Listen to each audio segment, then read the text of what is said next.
ways than the way you normally are. Hi, chat room. I know, it's true. Fair output.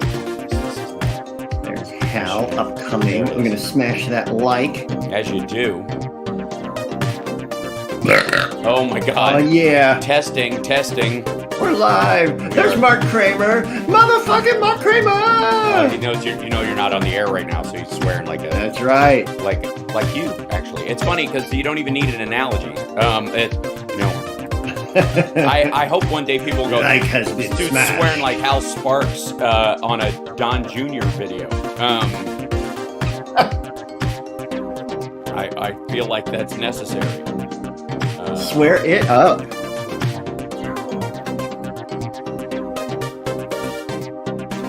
Are you at work this morning, Mark Kramer? Are you serving up the ginger beer, the Moscow mules?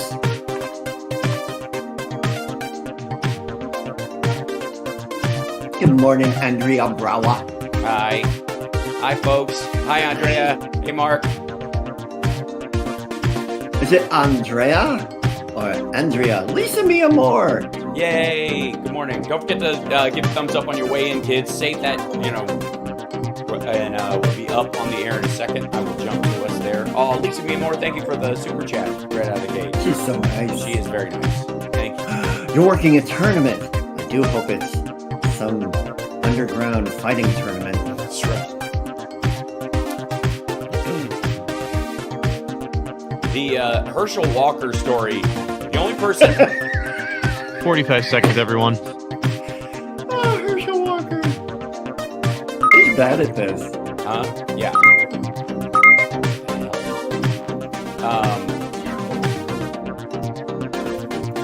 It just gets better all the time. And sorry, Devin, you had how much time? As of now, you guys got 20 seconds. Excellent. Okay, well, I'm going to bring us both in. And where's Johnny Million? He'll come in and there he is. I don't know where it went. Ta-da. Good morning. Notice anything about my setup today, Johnny? Your wireless. Ladies and gentlemen, can I please have your attention? And I need all of you to stop what you're doing and listen. Now, live from Chicago, the HAL Sparks radio program Mega Worldwide. I have come here to chew bubblegum and kick ass. HAL Sparks, actor, comedian, and multimedia personality. And I'm all out of bubblegum. HAL Sparks. All right, let's do this. All right, guys. So, good morning. Welcome. Glad you could be here. Glad you could join us. So you exciting. A motivational speaker? I feel like it. Here's what I'm trying to motivate people to do. Vote. Go to vote.org. Make sure you're registered. Go to iwillvote.com and just vote, for crying out loud. Even if you are within the sound of my voice and you're one of our regular naysayer Republican maggots who can't understand how putting Donald Trump in charge of everything didn't work out perfectly. Now you know what it feels like to be a Trump steak. How does it feel? To call in later and let us know. But I would like to say for the record that the much ballyhooed story of Donald Trump's endorsement being the key to the Republicans retaking the House, retaking the Senate, and eventually in 2024 sending President M&M boots in Trump's place to the White House while he wore those boots like yes. Apparently, they were made for Galatian, and didn't see any, which is weird. Also, those Nancy Sinatra boots. Don't get me too distracted about the boots thing, because I will get into the fact that aid workers had to stop working while the governor came in, and there were Floridians who were complaining to the police, like, we're trying to bring water to people, and they're making us stop because he wants to do multiple takes of him getting in and out of a boat. Oh my God. This is one of the reasons, by the way, why presidents and in some cases senators and seldomly, but occasionally governors don't go into those areas yet. Why they wait especially. Yeah, or they just fly overhead. Yeah. Nothing wrong with a mayor throwing on his galoshes and running down the street because he's a neighbor. But the governor often has, especially in a state like California, a big entourage, and especially if he's planning on running for governor in 2024. He's got campaign photographers and all that stuff going to get him working for the people. And as he's working for the people, he is interrupting the work that is happening for the people. So aggravating. We'll get to that later. Now, who's happiest about the Herschel Walker stories right now? Who do you think? See, the next worst. That would be the next worst person. Probably, yeah. Well, I mean, there's a lot of competition. I know it's tight. It's tight. It's very tight. It's incredibly tight.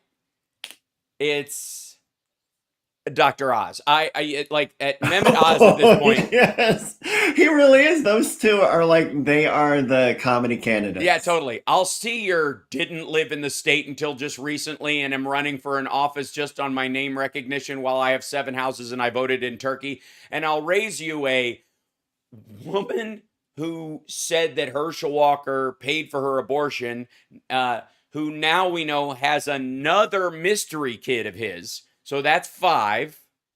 Remember, his count went up after he was doing this whole, the problem is nobody's raising these kids right kind of story about crime and whatnot. Then we find out he has 0 interaction with 50% of his children. Boy.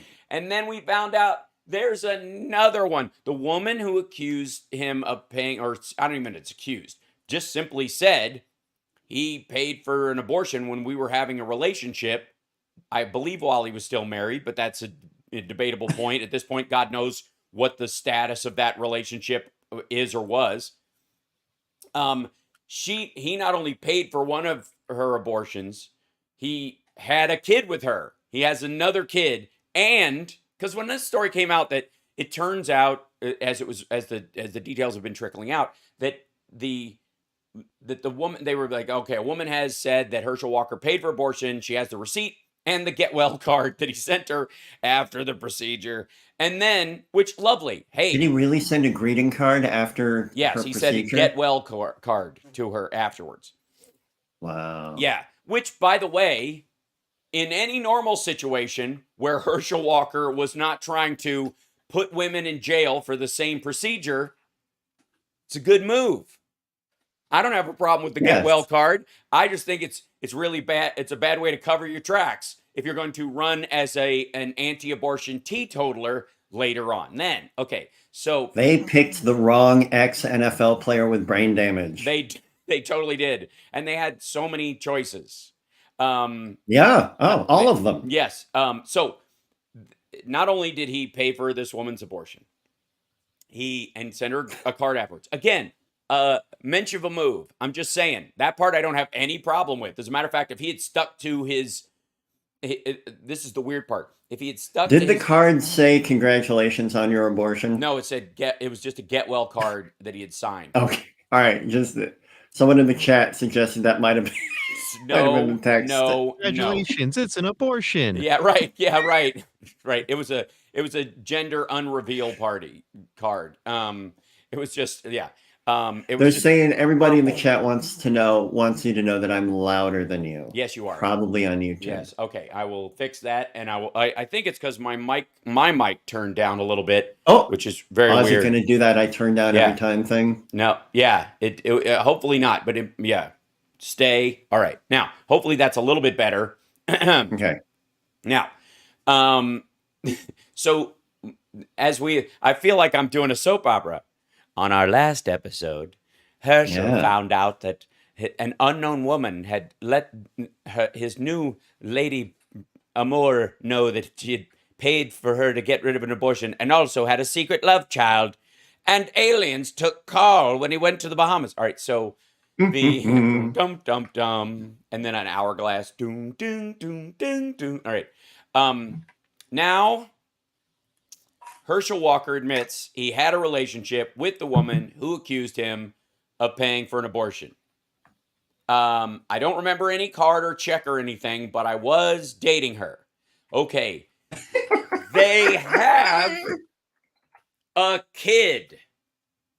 They have a kid. They have a kid. A kid. There is a child. It's like in the true crime things. I know you pay a lot of attention to true crime. Oh boy, do when they picked up the person that did it, And during the interrogation, they put themselves at the murder scene because they realize that they're caught dead to rights being at the scene. But they're like, I just saw the body there. I didn't touch it. I was, Yeah. I was walking by, and we had. It's interesting that I just walked 50 yards into the woods to take a leak. Right, and I kicked something. I thought it was a deer in a prom tuxedo, and it turned out right. So, my second. So there's a series of. This is the news cycle for the Herschel Walker campaign is so choice, to quote Ferris Bueller, as we often do. I'd like to show you right now, if I may. This is if you just move the chat. If you do just do a mad search. This is okay. First story out. Herschel. This is amazing. And especially the second one, because this is okay. So I'm showing this online, but I'll read it out to the people who are just listening on the radio. First one up: Herschel Walker admits he had a relationship with a woman who accused him of paying for an abortion. Next one up: Fox News says Fox News is it's coming to his rescue a little bit. Herschel Walker campaign, not him personally, campaign fires political director on suspicion of media leaks. It's not the problem. It's the leaks. Remember how mad Trump used to get about the leakers? Oh, yeah. You can't leak lies. You can't leak a lie. That's right, as we often say around here. Herschel Walker, the third one is amazing. It's a Daily Beast article titled, oh, God, Herschel Walker's wife reaches out to his abortion accuser. Oh my! That's awkward. Hey, what you doing? That's I'm gonna go. I'm gonna go. Bring are you watching that new Lord of the Rings show? And like, what do they say? What's going on with that? Next one. Texts. Oh dear God. Show family strife between Herschel Walker's wife and woman who alleged he paid for an abortion. So Daily Beast is being nice about reaching out. But apparently there is family strife, which is if there's going to be a reality show out of this, it's going to be called Family Strife with Herschel Walker. Yeah. Or Walker's Family Strife. Yeah, that's good. Then Herschel Walker's, and this is the most normal one. This is from Yahoo News. Herschel Walker's Senate campaign in disarray after firing, new abortion report. Jenkins, get in here.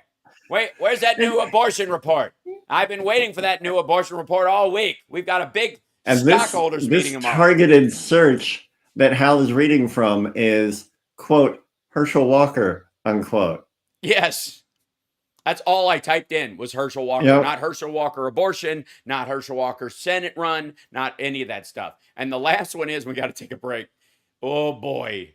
Thank you, Hal Vickery. Bless you. I hope not. Hal is trying to help. Hal Vickery's trying to help Herschel Walker get some new campaign advisors. Let's check this out. Herschel Walker's candidacy is just insulting. That's the last one on the list. But truly it is. It is. It's embarrassing. It's right down here. It's the Atlantic right there. Herschel Walker's candidacy is just, we got to take a break.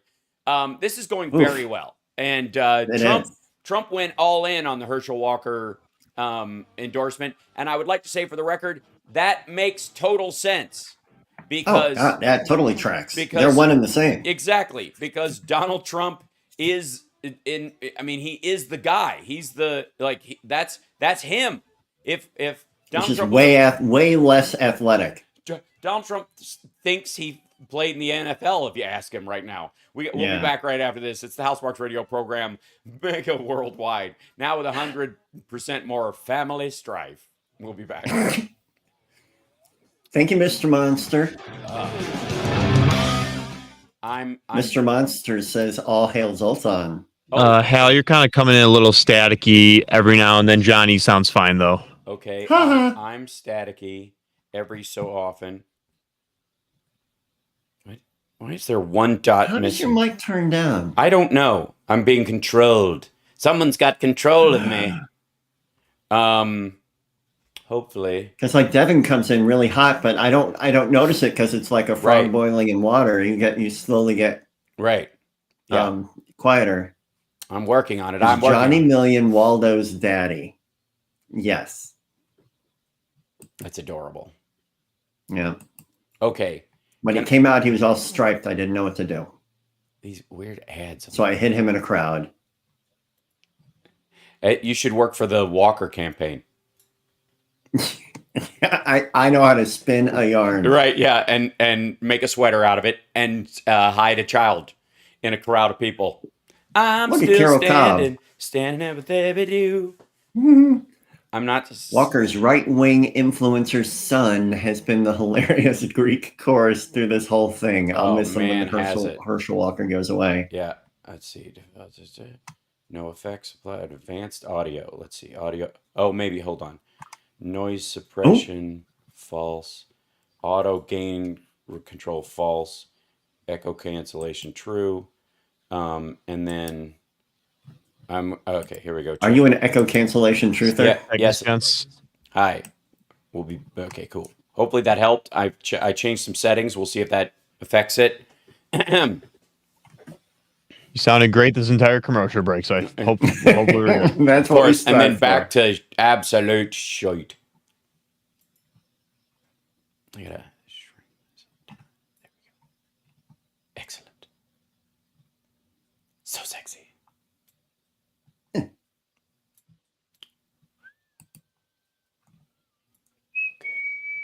I'm digging this. Like I have a standing desk. I set up my standing desk, so I'm standing. Look at that. So I'm not sitting all the A little damn treadmill under there? I'm gonna get one. That's next. Yay. Okay, that's next. So people were talking. They should like my morning shows would be just walking and talking with HAL. Just get two like 20-pound weights and just start. Anyways, due to budget and time constraints, all the creativity has been removed from the HAL SPARKS radio program Mega Worldwide bumpers. Now welcome back to the HAL SPARKS radio program Mega Worldwide. Oh, I like that. I do. I like that one a lot. Okay, so can I? You guys know I am not above the occasional "I told you so." We're aware. Really? Have you? Because I could go through a list if you want, pretty easily. And one of those things that was coming up, not only around the Trump Mar-a-Lago search and seizure of government documents that Trump was, stashing away in I don't even want to call it a basement storage room. It wasn't. It was on this like 1/2 flight down from the main floor near the office where anybody could walk there, especially if Trump was out of town, because I don't know who they assign as far as Secret Service while he's not there, because they don't have him at all of his properties. And since it's not his actual home, I don't even know how that works. I bet. Because the Secret Service isn't now posted at all of his properties, right? That's ridiculous. The United States government and the U.S. taxpayer is not paying for Secret Service protection outside of his general person. He's not even a running candidate at the same time. Anyways. All right, enough. I'm fine. But after the search warrant at Mar-a-Lago and the horrible attempt at treading water through the special master filing and all this stuff, which I told everybody would change nothing, is basically him just trying to reach over from the passenger seat and put his foot on the brake, which is not something that's sustainable in any way. That after they found a myriad of empty folders with the top secret and sometimes secured compartmental information on those folders, the obvious question is, where'd the stuff inside the folder get to? Where is it? Where'd it go? Yeah. And if it's empty folders, all those empty folders got emptied somehow. Now, obviously, from what we know about Donald Trump, he ate some of them. He folded them up in a fish delight, and he covered his tracks by burying it in the litter box. Or he flushed that toilet 10, 12 times. Yeah, exactly. Yeah. all those complaints about toilets not flushing the way they used to makes a lot of sense when you think Makes about way more sense about when you know this guy was trying to shove wads of regular printer paper down the toilet. I can't imagine that working well at all. No, Johnny, you and I, as musicians, as people who have worked in multiple venues, have seen our fair share of those. Please don't put anything but toilet paper down the toilet signs. Please. Yep. And for good reason. And somebody needs to tell Trump that means classified documents as well. Yeah. And now, granted, if he learns that lesson, there will be a Russian spy in scuba gear who will be out of a job. But that's something I think we all have to just, assume. I mean, not considering the jobs report, which we will also get to, which is also going to trigger a rise in Fed rates, which is like that story, that unraveling is, that's huge. All right. Huge jobs numbers. Like, it's just huge. So, this is from Raw Story, but I think it was actually in a report in, Rolling Stone. Holy moly, it says. Legal experts believe FBI inquiry into possible Trump Tower stash related to looming criminal case. There could be vast implications of a bombshell Rolling Stone magazine report published Friday, according to legal experts. The magazine reported the FBI agents have questioned witnesses about whether government documents could be located at Trump Tower and other properties owned by the former president. Excuse me one second. Of course they are. All right. The FBI, according to these sources, had also asked in recent months whether the ex-president had a habit of transporting classified documents from his Florida estate, Mar-a-Lago, to other Trump properties. Yes. A habit? Yes. Because some people that he was selling access to those documents to had no problem coming to Mar-a-Lago. Others just couldn't make it down there, or might have had an open, I used to be buddies with Jeffrey Epstein warrant in Florida, so they had to do it in New York City or in New Jersey, right? Where they come disguised as a barrel of toxic waste. Oh my God. The feds specifically discussed both New York City and Bedminster locations with certain witnesses. I told you this, there is no way there is not going to be a search at Bedminster and at Trump Tower. There is no way. That's going to be amazing. A source said it was obvious they want to know if this went beyond just Mar-a-Lago. Of course it does. Part of the leak of the video of him taking boxes similar to the ones that were removed from Mar-a-Lago by the FBI and the NARA agents that went along with them was a lead up to, he was flying to Bedminster. He's been there for the last 3 months. He was living there while he was doing this deal with the Saudis, and they flew up there with boxes that looked similar to the ones in the storage. Oh my God, of course.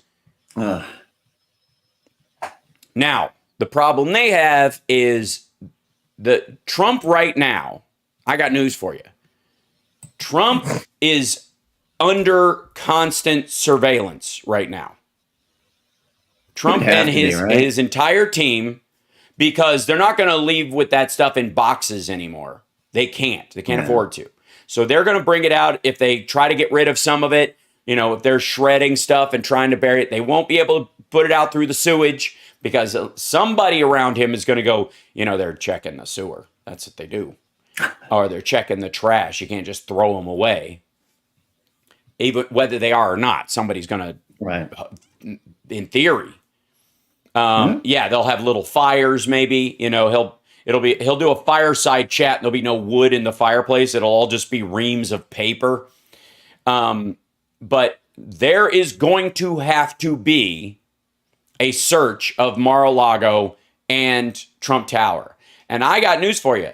They're going to find stuff there, because some of this stuff, while he's shredding it and throwing it away and trying to get rid of it, some of it is too valuable, and the dude is broke. He's broke. He's running out of money and he has to have forgotten all of his criming. Well, he doesn't remember where he left stuff. Well, like I'll record like little ideas, and I'll go back to my folders and be like, oh god, I that was a totally good forgot, riff. because there's like a no-name demo that's just got like the date on it, right?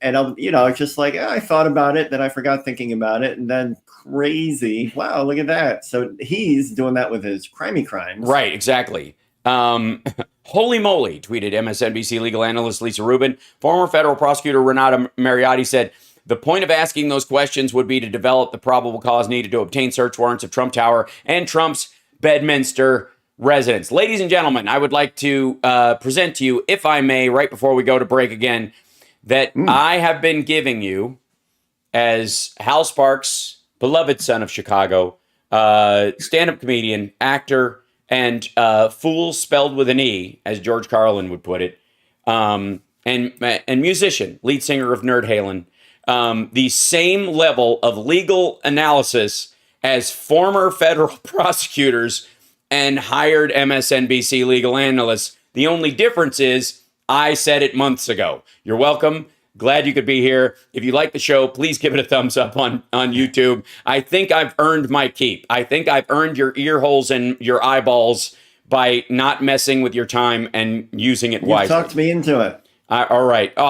Even Johnny Million's going to give us a thumbs up. I'm on board. By the way, twitch.tv/HalSparks. Don't forget, you can support the show by becoming a subscriber on Twitch. You can also gift memberships if you're already on there. And the first one's free, because if you have Amazon Prime, it doesn't cost you a dime. We'll be back right after this with commercials that help the station, which are good. Amazon Prime, it doesn't cost you a dime. Ow!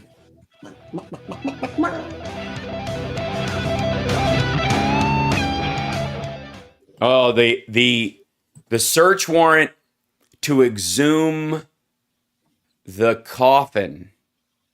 Shut up.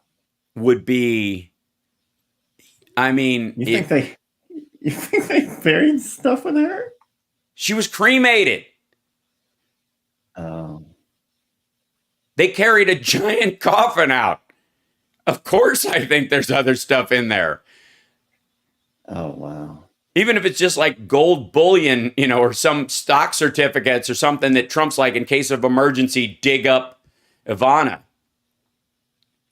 You think that's what his medic alert bracelet says? Yeah, in case of emergency, dig up my ex-wife, because there's gold. It's like John Wick's crate. Yeah. Just goes out there and hits it with a sledgehammer, and then There's a fun runner joke about people who wear the Garmins and stuff like that. And if you see me pass that on the side of the road, pause my Garmin.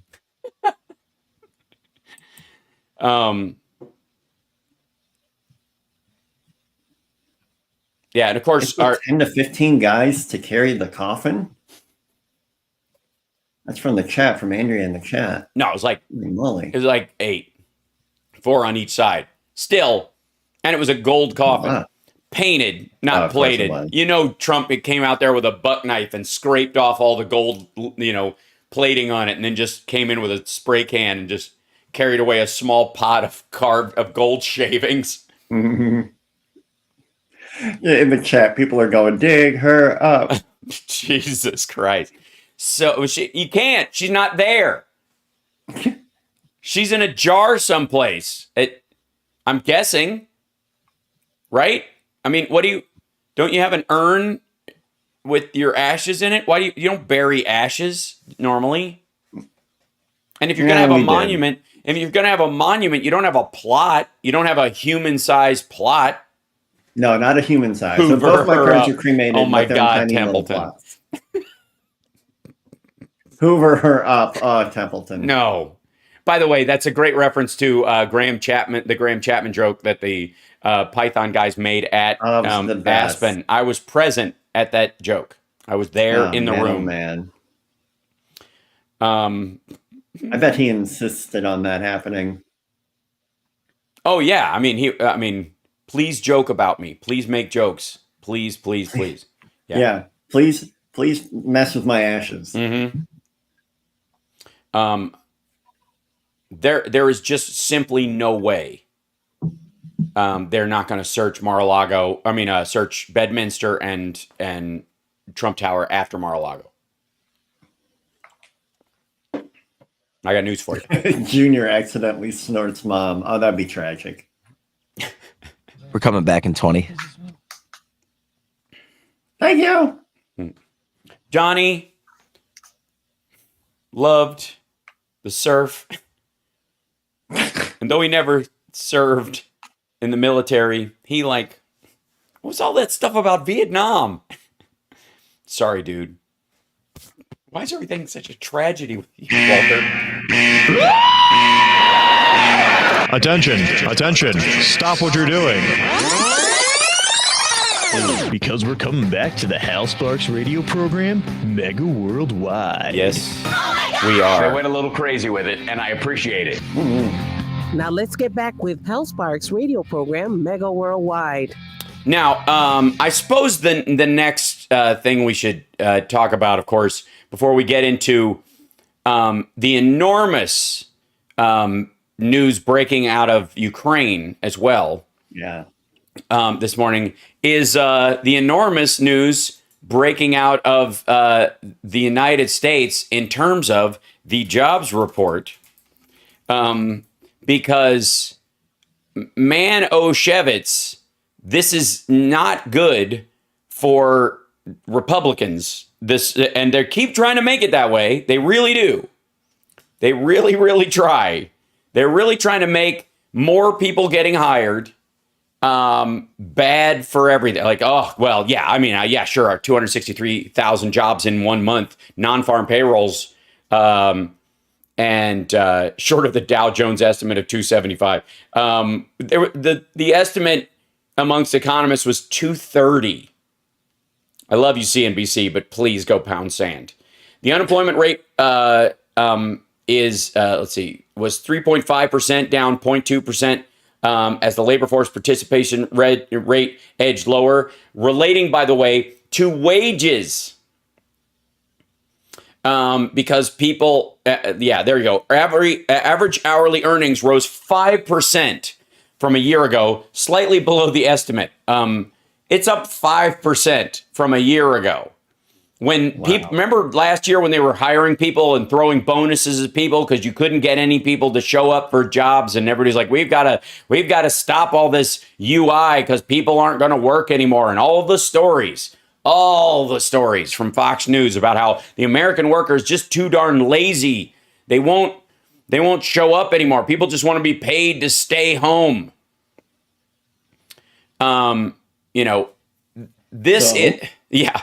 Well, not so much, because what you're seeing is average hourly earnings rose 5%, which means that the cascading earnings upward when it comes to managerial, assistant managers, those kind of jobs.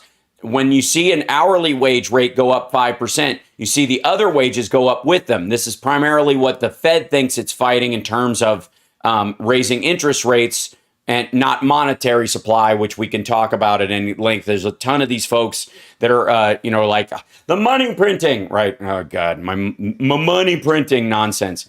And to those folks, real quick, I'd like to say, if there were too many dollars in circulation, A, you wouldn't have a liquidity crisis in U.S. dollars worldwide, and B, the value of the dollar wouldn't be near an all-time high.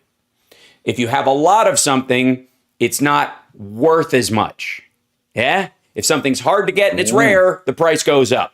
Hence, by the way, there's another example I can give you. Supply shock. One of the reasons why things are expensive is getting the thing is expensive, not the thing itself.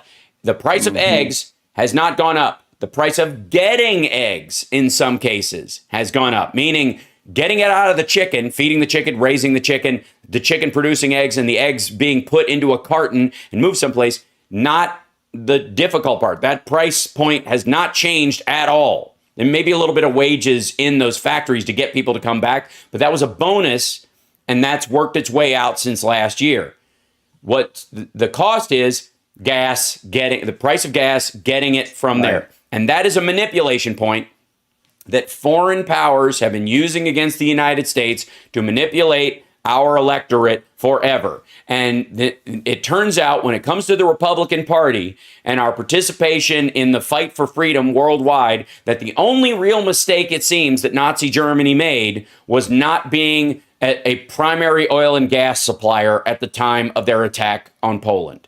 If they had been that, and modern Republicans, Marjorie Taylor Greene and Lauren Boebert and all these folks, if this, all things being equal, except the parties involved, and that we were in 1930s parties, if the Russians were swapped out with the Nazis, the argument against going into World War II, and stopping the concentration camps, shutting down Auschwitz, protecting Britain, all those kind of things.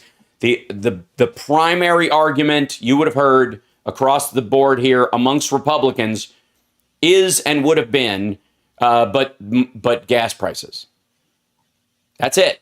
That is the argument they are making. The argument that they are making is that if we pay, which is what we're currently, if we pay I think just over a third of what people in London pay for gas, that's too much. We just have to let Russia wipe the Ukrainians off the face of the earth. That's what we have to do. I drive a big truck, and me driving this big truck and paying a reasonable fee for its for transporting. I don't know what they do. Most of them just drive their giant trucks to the mall. There's so many poser pickups in this country. Can we talk about that for a second? The poser pickup. The people who drive a Dodge Ram. Right. I drive because you guys know I drive a Toyota Rhinoceros. I have the FJ Cruiser, and I got it used. It was a year old, used in 2012, because I knew the world wasn't going to end. But if there were any earthquakes related to it, it was like a soft world ending. I wanted something with 4-wheel drive. But I also got it because I had a new child, and it's got suicide doors on it, which a kid can't open by themselves because the front doors have to be open for the back doors to open. It's an odd way to name it. Well, it's because they open into traffic. They open flat into traffic. That's what they used to call them. But they're ironically not, because you can't open them without the front doors being open. And when you've got a little kid and you don't know, I'm looking at this kid, and he looks like the kind of kid who will fiddle with knobs and handles and, levers and switches. Kids fly out of cars all the time. I did. Yep. Yeah. I was 3 years old. My dad I was in the back seat, and my dad turned a corner and I fell out of the car. Because I was holding on. My friend's little sister twice. I was holding on to the handle because my dad would, I thought my dad was driving fast. I guess I was 4. I don't really recall this, but my dad squealed to a stop, and I was sitting in a puddle. It was adorable. It was like a Disney cartoon, but I was alive and unscathed. I wasn't there. But I felt that's a true story. That is a true story. My dad will tell the story. He was like crappy old 70s car. So anyway, I drive this Rhinoceros, and as somebody in a band, I carry amps in it. I use it for, I literally have a tub full of costume stuff that just for like ultimate jam night, that I will wear like 4 outfits in a show if we're doing some big extravagant thing. And then what's my singer's kit, this rolling thing that has my in-ears and other stuff in it. Like, I'm using it is the point. Meanwhile, I'm passing all the time back and forth from LA to here and all over the place. Empty pickup trucks. They're not full of like salvage stuff. You know what I do on weekends? I take my, yes, and there were no car seats back. Thank you on top for pointing that out. I put, there's nobody in those pickups I see that goes around and goes, you know what? There's a lot of giant garbage by the side of the road in our town. People dump washing machines and stuff, and we have a real dump. Yeah. So a couple of my buddies and I, we get together on Saturday and we have we go have brunch, fill ourselves up on pancakes and carbs, and then we go out and we throw this stuff in the back of my pickup truck because it shouldn't go unused. We drive it to the dump and we throw it down, and we can sell it at the dump. We give it to the guy and he gives us basically how much brunch costs. It's great. We do it for our town, for our city. We do it for fun. We do it. No. Pristine pickup beds. MTG, pristine pickup bed. Ted Cruz, pristine. These things have never seen anything heavier than a bale of hay that they used for a photo shoot. And these folks are, and same thing with Don Jr. Don Jr. does the same thing. Don Jr. rents these things. If you want to go one step higher as a poser, you rent a pickup. Rent a pickup you don't need, that you're not going to use, because even then he's traveling around with his expensive rifles with ironically religious messages in the hilt and crap like that. He's putting them in flight cases on private planes and then putting them behind the seat. He's getting one of those trucks that has an extended cabin for, it's like a 4-seater with the short bed, guaranteed. And he puts it in the back seat because he doesn't want his gun outside in a case. It might drizzle. So the fact that these folks use a rise in oil and gas prices, especially when this week the Saudis said they're going to cut oil production by 2 million barrels a day to keep oil prices high, in a fight with the West specifically meant to help Russia. Now, it won't, and it won't last. But that temporary cut, is so that they can jack up production around the holidays, because they know the Western world does a lot of driving around the holidays, and they know they will because there's so much extra inventory that Black Friday is going to be extraordinary this year. And so they're like, there's going to be huge Christmases, no matter what the Republicans and the Western media is telling you in terms of like, oh dear God, the money. That's how it's going to work, because it's supply shock has ended. And the biggest collapse we've seen in costs has been in overseas transportation costs. They are going back to normal. Once that happens, inflation is effectively dead. The Fed's effect on this has actually moved us in a direction where international transportation costs have dropped back down to almost normal.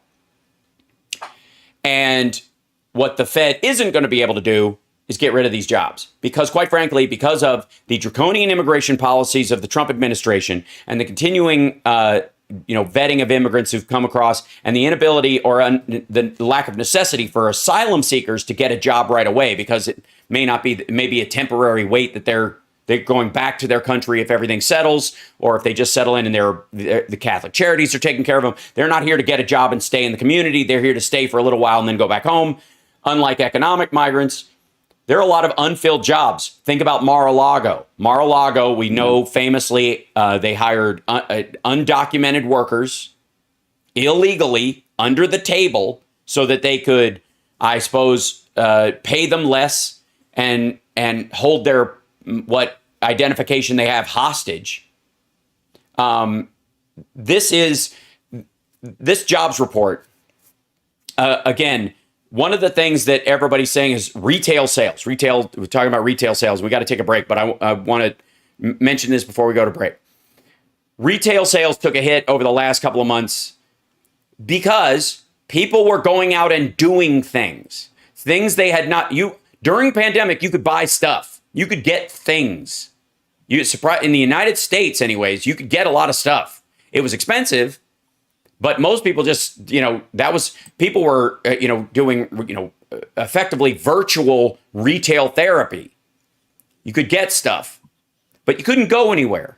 So now that people are out, they're going places again. I've done 4 concerts in one weekend over just last weekend, and people were all over the place. Huge crowds.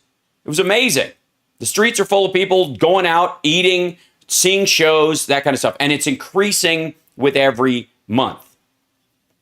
And so leisure and hospitality, healthcare and business and professional services led sector gains. You know why that is? Is because People are hiring people who will act as hosts and hostesses, who are waiters, bartenders, ticket takers, merch people. All that stuff is coming back. Healthcare and business, because people are going back to getting their regular checkups and the like, which they couldn't possibly do during COVID because they didn't want to go someplace that would actually make them sicker.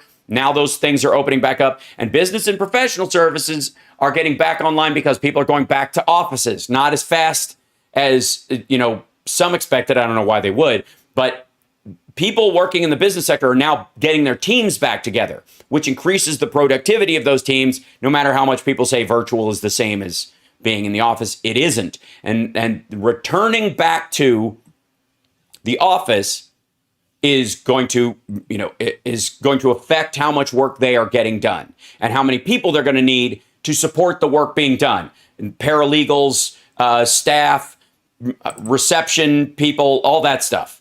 That's what this is. This is life coming back online. We got to take a break. We'll be back right after this. It's the Hal Sparks Radio program, Mega Worldwide.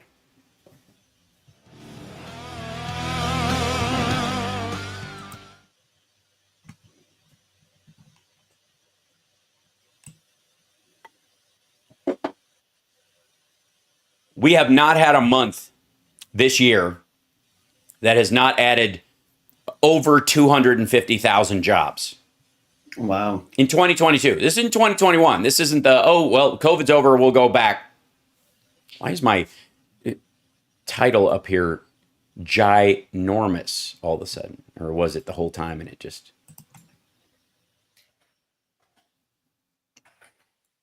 I mean, it is a giant title, but...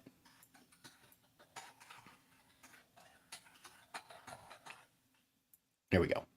That's a little better. There we go. Big Biden boom. Big Biden boom. Depending on your view of optimism versus pessimism on the economy, there's a little bit of something for everyone in this report, says Liz Ann Saunders, Chief Investment Strategist at Charles Schwab. Obviously, the market is not happy, but the market is not happy in general these days.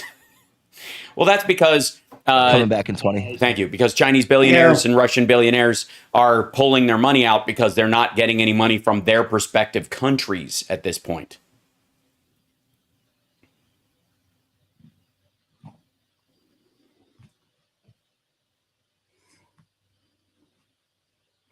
I know I'm only on one day a week. I get it.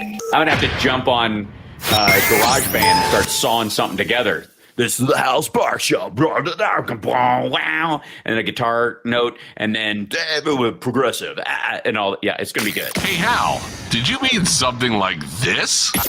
This is the Hal Sparks Show. Wow. And a guitar note, and then progressive, and all. Yeah, it's going to be good. The Hal Sparks radio program, Mega Worldwide. Yeah, it's going to be good. Big Biden boom. Big Biden boom. Lilu Dallas multipass. Big Biden boom. Big bada bing boom. Big bada boom. Yeah. That's not half bad as a Bruce Willis impersonation. Yeah. But my voice is too deep right now from being stretched out from singing and talking all week. So it's a little lower than his. Glass. Anyways, so from the sector view of the jobs, let's take a look at this, because this is, again, you have to understand Fox News and Newsmax and OAN and RSBN and what I would call small media and small tech are busy attacking the United States all the time. They're attacking the unity of the states themselves and the American people for being stupid and weak and stupid. And from a sector view, leisure and hospitality led the gains. This is from Bloomberg, because unlike other streamers and radio folks, sometimes I actually tell my sources when I'm reading from an article, instead of just letting people assume that these are words I'm saying. It's a crazy thought. Some people might want to try it out there. Anyways, from a sector view, leisure and hospitality led the gains with an increase of 83,000 jobs, a rise that still left the industry 1.1 million jobs short of its February 2020 pre-pandemic level. So there's still room to grow.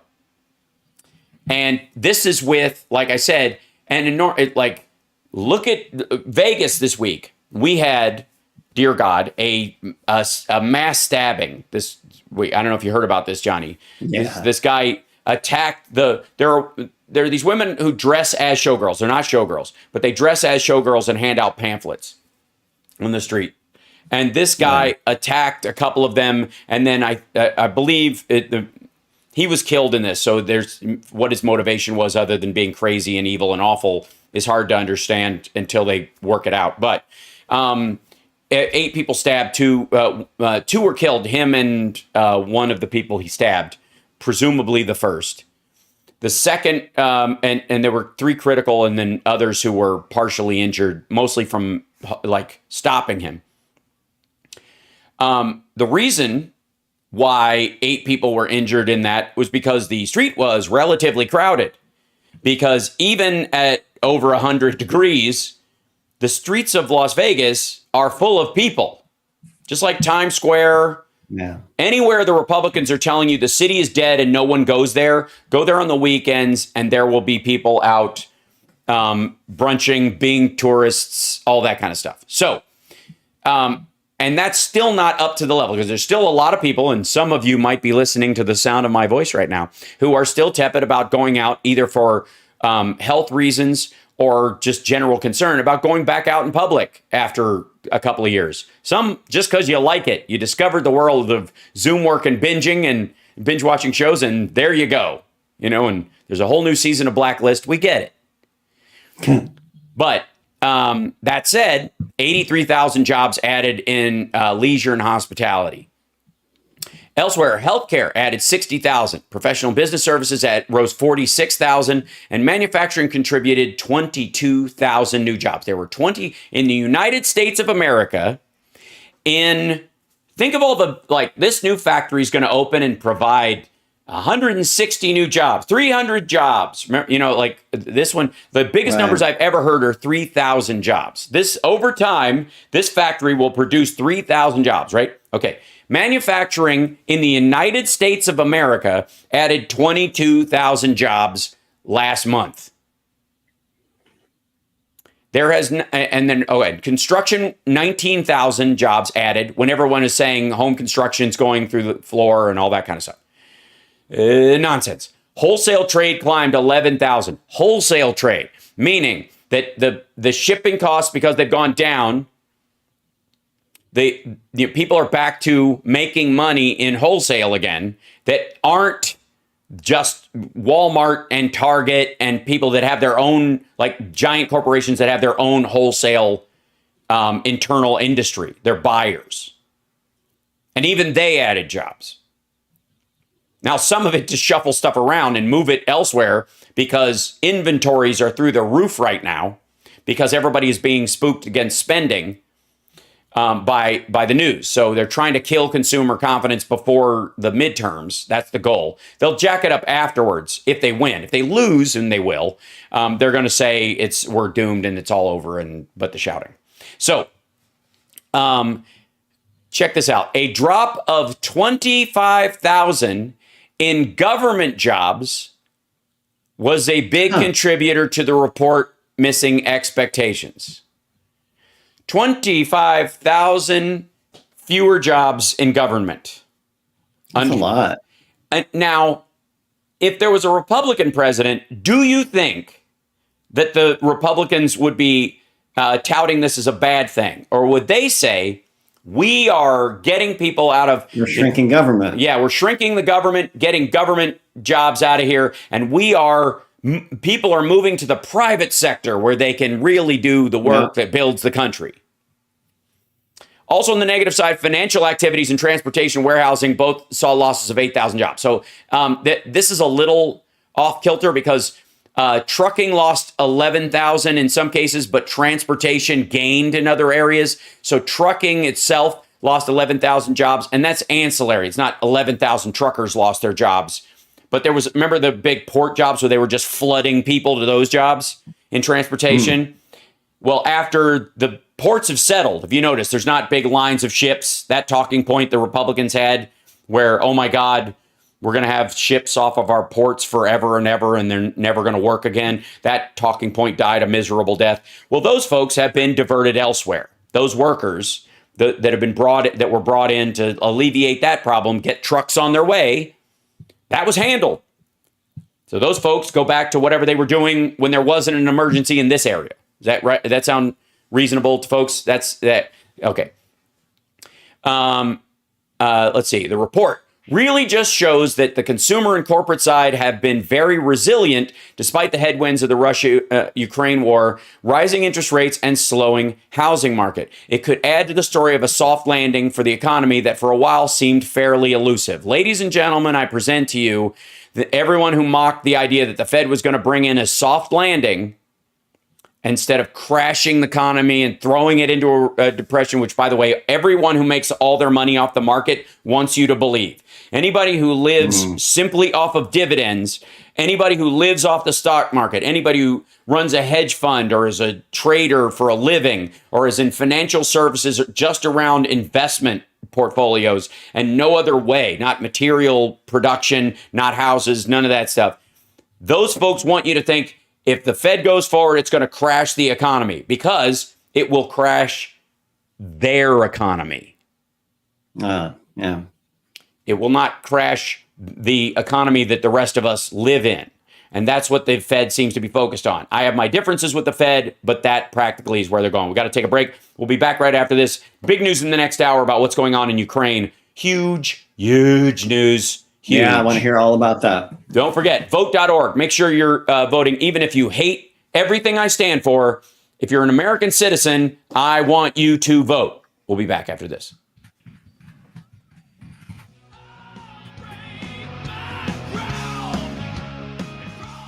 All right, quick break. I'll be right back. Excellent. Hold on. I'm going to switch to this and me. And do I have CP? Yeah, that's in there. Okay, good. So in case he comes back, I'll be able to see it. Hi, chat room. Hi, guys. Hello. I'm going to talk to you guys for a minute because I love you guys. So I'm going to bring you over here. Put you in there. What's going on, folks? I got to scroll down to the bottom because I had it frozen because I was checking something. There we go. Yeah, hit the like. Thanks for reminding Slava Ukraine. I'm all over it. Excellent. Thank you. Good morning. Hi. Love you too. Excellent. Have I heard from Phil? No, not this weekend. I think he's traveling or getting his stuff together to travel.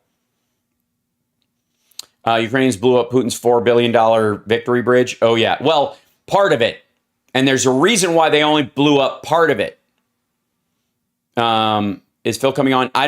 We didn't arrange for him to come on today because I think he's, like I said, he's wrapping stuff up and traveling. He's heading back to Ukraine. He might be on. He'll be there. I think he'll be there next weekend. So we'll have his report from there next weekend. So I'm filling in as the voice of, Ukrainian news. Will you be mentioning the pot pardon? Oh, yes, I will. Post the number to call? Okay. I think it's on the other page, if I may.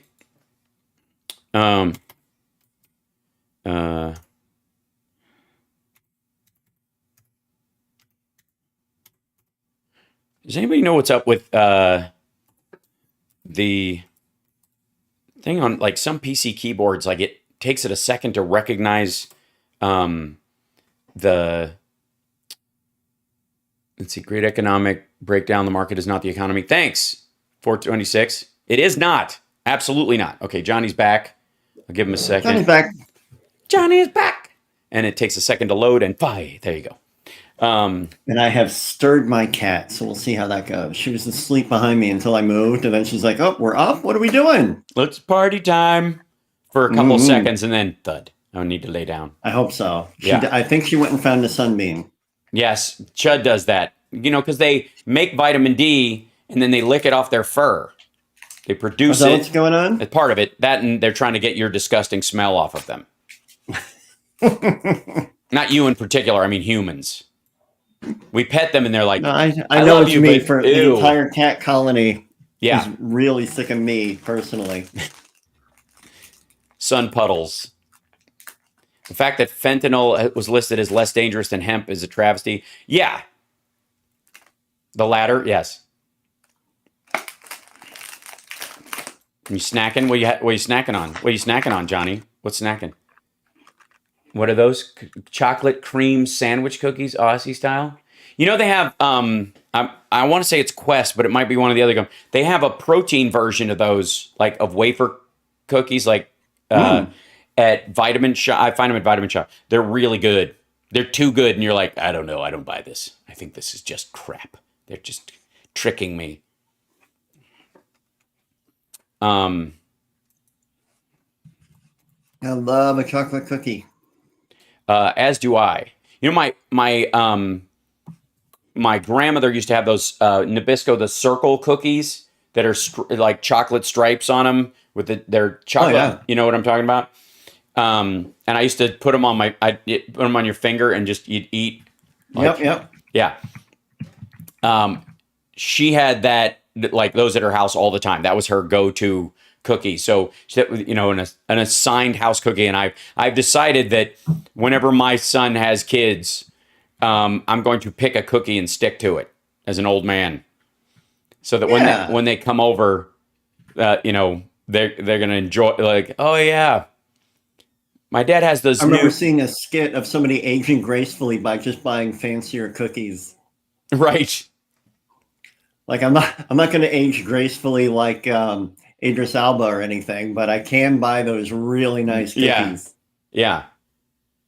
I'm not going to age gracefully at all. Thanks. I'm going to fight it like insanely until my system collapses. I don't care. Oh, Templeton Zarat is wondering what your favorite holiday winter snack is, Hal. My favorite holiday. Don't be healthy about it. What's your real favorite holiday snack? Holiday snack. I'm trying to think of what makes it a holiday snack. I don't know. Yeah. Maybe something. Chocolate covered strawberries on New Year's. Dark chocolate covered strawberry, and you can get them like sometimes they make them with tuxedos. You know what I mean? Where they get all fancy. That'd be it. I don't think I've ever seen a tuxedo. Really? Strawberry. I'm gonna have to Google that. Yeah. Oh, we're coming back. Might be a good time for you guys to give up. All right, before I get into what's going on in Ukraine, I do want to bring up, and our chat was wondering about this as well. This week, there was another BFD, a Biden friggin' deal that he did this week.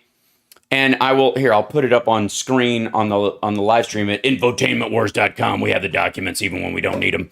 And don't forget to like and subscribe, give a thumbs up, support the show, buy our pancake batter. Anyways, buy our pancake batter. They all sell pancake batter. They all all end time prepper kits always have pancake batter. Right. They always have and syrup. They always have pancakes and syrup. Like, I'm going to meet the rapture with a full belly and a half-eaten plate of pancakes. All right. A proclamation on granting pardon for the offense of simple possession of marijuana. Acting pursuant to the grant of authority in Article 2, Section 2 of the Constitution of the United States, I, Joseph R. Biden Jr. Robinette, for those in the cheap seats, do hereby grant a full, complete, and unconditional pardon to 1. All current United States citizens and lawful permanent residents who committed the offense of simple possession of marijuana in violation of the Controlled Substances Act as currently codified at 21 U.S.C. 844 and as previously codified elsewhere in the United States Code or in violation of D.C. Code 48904 because there's no regular representation in D.C. So the president can, he can't pardon people for state offenses, but D.C. is special. So there you go. On or before the date of this proclamation, regardless of whether they have been charged with or prosecuted for this offense on or before the date of this proclamation. So Rand Paul, you're in the clear. You may not have been arrested, or your dad, phoning your dad got you out of the ticket. They didn't search your trunk because you're Ron Paul's kid.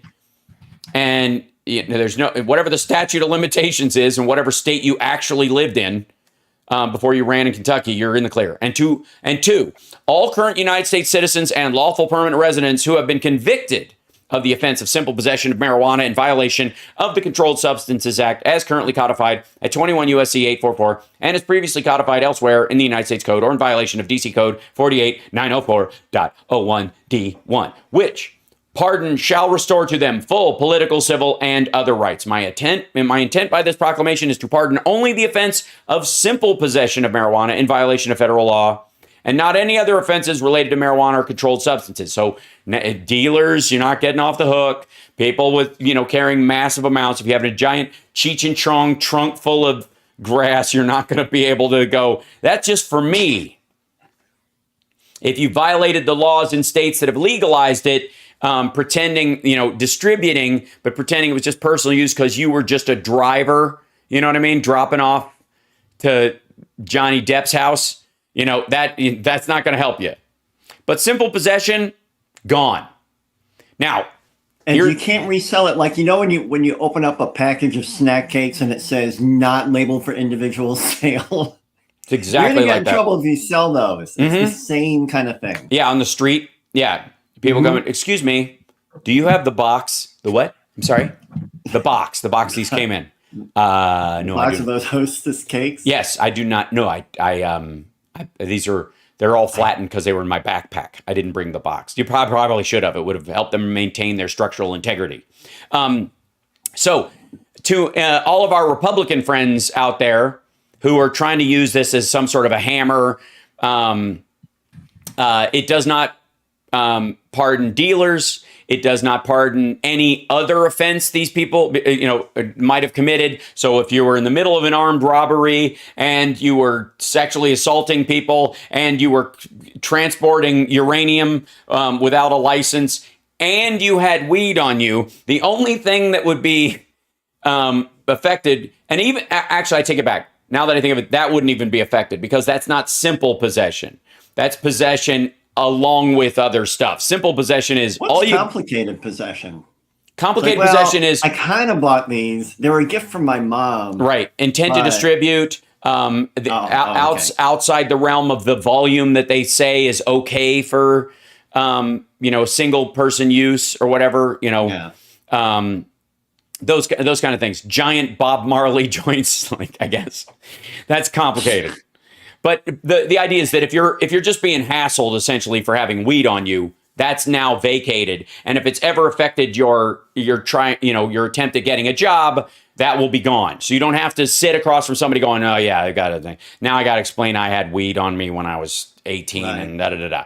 And that's awesome. Now there are 6,400 cases specific to this that I know of, that I'm aware of at this point, that people have counted up as far as those kind of convictions previous for simple possession on the federal level. Those are gone. So for those folks, and then Biden has asked Democratic governors, and by the way, you want to talk about trigger laws, Republicans are having, putting forward trigger laws that will, allow them to, get rid of a woman's right to choose, and just wait until the Supreme Court does it like they were doing. Governors all over this country have the absolute right and ability to pardon people for simple drug possession like this. They sent them the Biden administration has sent them the architecture for doing it. Here's how the code works. You might have to change it a little bit depending on your state constitution, but this is basically the language that makes it legal. Get at it. Because where you might still have a problem with other people who are violent for any number of reasons, in this particular case, these are nonviolent drug offenders, personal use. This is not the DUI involved in it. This is not, driving under the influence of anything. This is simple possession.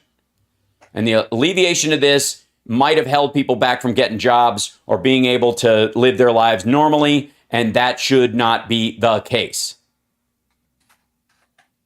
So good on you, Joe Biden.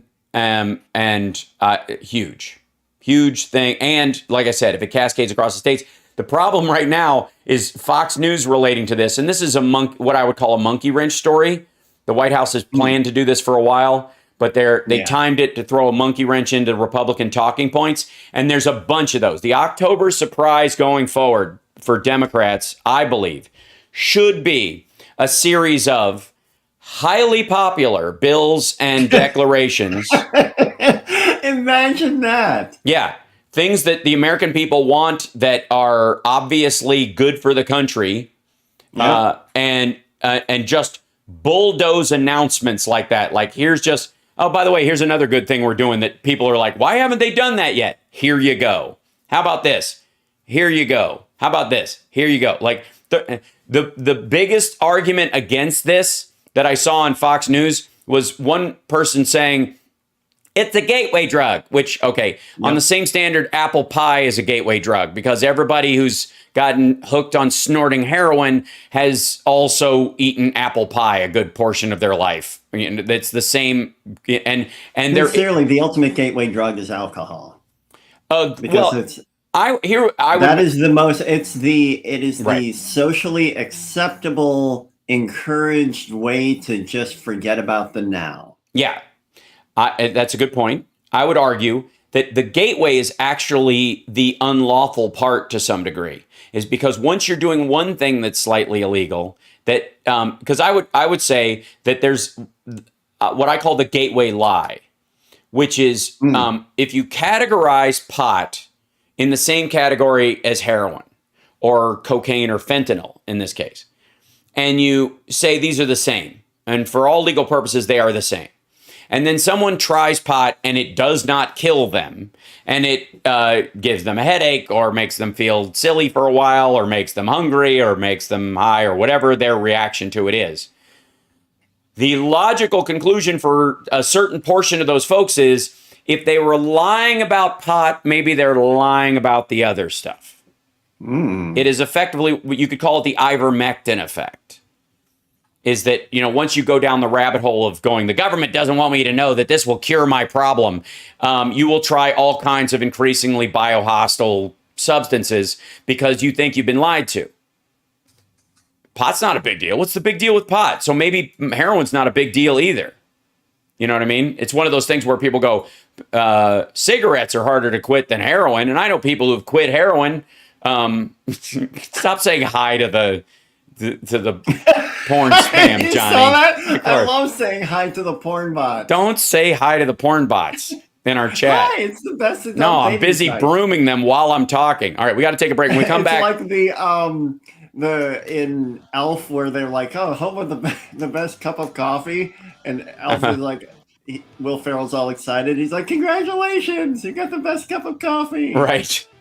It's a good way to live. All right, we'll be back right after this. The HAL Radio program, Mega Worldwide. Just be friendly to inanimate objects and bots. Treat your computer bot well. All right. Is Johnny porn grooming? Are you grooming bots? Yeah. Come on, bots. I would like to say free. I don't want to creep you out, but they're only 2 years old. Oh, no. Yeah. Now, they are infinite, and therefore they age in comprehension, chatbots do, in a matter of seconds to the extent of their growth nearly instantly. So they live 1,000 years as themselves in a couple of seconds. So all bots are... Carl in the chat is saying that that's the same porn bot that gets on the NASA site chat room. Oh, I don't know if that's true. Yeah, they're everywhere. I want it yeah. And I don't know why they just start another YouTube page and then they pop to it and then you can, because I've reported the page several times. Pornhub doesn't have any bots, Dragonflyer. They don't. They don't need them. Pornhub is, I have to say, Pornhub's politics, pretty rock solid. Like, I've been amazed. Like, when they pop up in the news, you're like, why is Pornhub in the news? And then they're like, they've gotten rid of, like, they've cut off callers, Russia. By the way. Oh, thank you. They've cut off Russia, whatever the thing is, they've broomed certain people. They're donating to Ukraine, like all kinds of stuff. Evelyn in the chat keeps getting porn texts. Who did you give your phone number to, Evelyn? Yikes, yeah. Is that why the keyboard is greasy? No, Johnny Million, no. Whatever. Pornhub blocked Trump. They did. Well, they RedTube is solid too. Are they? I wouldn't know. That's what I'm not familiar. Says. I'm not familiar with RedTube. It just sounds gross. I'm disappointed, Mark Kramer. Oh dear. Is this like the Rick and Morty webisode where Vindicator Noob falls in love with a smart minor porn bot? We're coming back in 20. Yes. Noob. So this was, hold on, this is the story here. Evelyn herself said her keyboard was greasy. I did not. Oh, she says it's from cooking. All right. Okay. Mm-hmm. Your Honor, it's from cooking. It's time! It's time! Guess who's back? Back again. Hal Sparks. You want to get sued? So yeah, I don't. Hal Sparks is back, y'all. I love him! It's true. I'm Art, I'm Bobby. the host of Where Are They Now? Now let's get back to the HAL Sparks radio program, Mega Worldwide. Hey, listen. Hey, listen. People are pointing out that I can now dance on camera because I'm not sitting. Because Hal. Yes. I forgot to ask you a question. Someone in the chat, Abby C, said, please ask Hal if he got the card and gift sent to his California address because the gift has not been processed. Oh, I can dear. only imagine it's a Pornhub gift card. Oh, wait, you know what? I feel seen. I pick up my mail when I'm in town in LA from that address. So I will let you know next week. I apologize if I don't know, but I will check on that. So thank you already. And it's the thought that counts, but I will make sure. Thank you, Abby C. Yes, thank you. All right. Hal, as a former dancer, you're awesome. Thanks. I'm a current dancer. Yes, he is. Just saying. I've seen Hal breakdance. That's true. In my living room. That's right. Well, very well. All right. So the Kerch Bridge, which connects Crimea to Russia, blew up. It had a big explosion on it this week. Now, people have been wondering about this bridge for quite some time. Like, when are they going to hit this bridge? When are the Ukrainians going to hit this bridge? Because this is the one big connector that would stop Russia from being able to bring in support for its troops and the people that hold Crimea.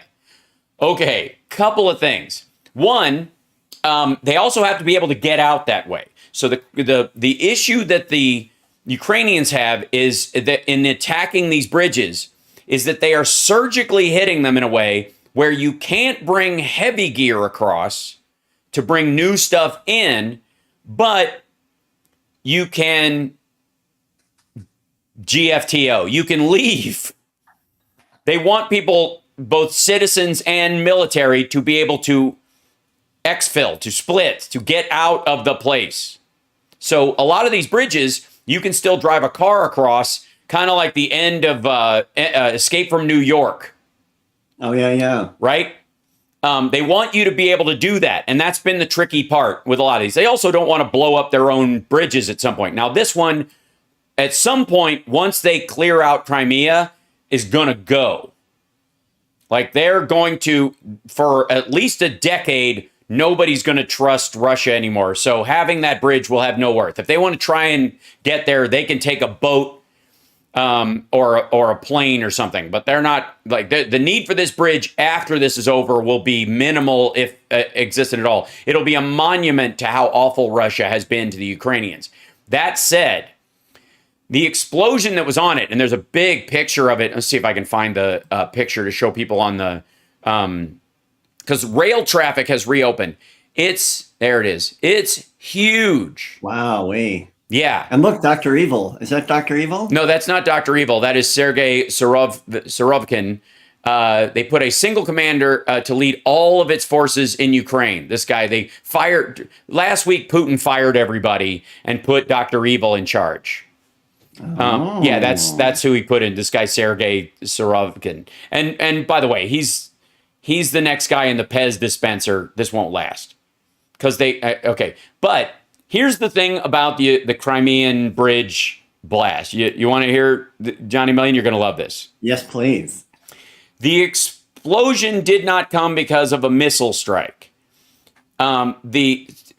Information so far is that a truck full of fuel blew up. The idea, and it was not a suicide bomber. It did not come from, by the way, Russia controls both sides of the bridge. It did not come from the Crimean side. It came from the Russian side. The truck that exploded with the dude smoking in the cab or whatever.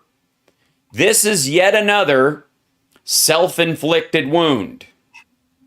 Now, could the Russians be lying about this? Could the Ukrainians, because they're dunking on this, could the Russians be going, no, that was us. We did that. That was just a thing. It happens all the time. No biggie, no biggie. From the AFP news agency, Mikhail Polodyak says, it is worth noting that the truck that detonated, and it's interesting wording, that detonated, according to all indications, entered the bridge from the Russian side, so the answer should be sought in Russia. This, along with the pipeline explosion, by the way, could be Russia cutting itself off from the world and burning its boats at the shore, essentially. Now, there is no reason that strategically, other than generalized idiocy, that Russia would want to blow up that bridge right now to keep Ukrainians, I guess, from going into Russia from Crimea. None of it makes sense.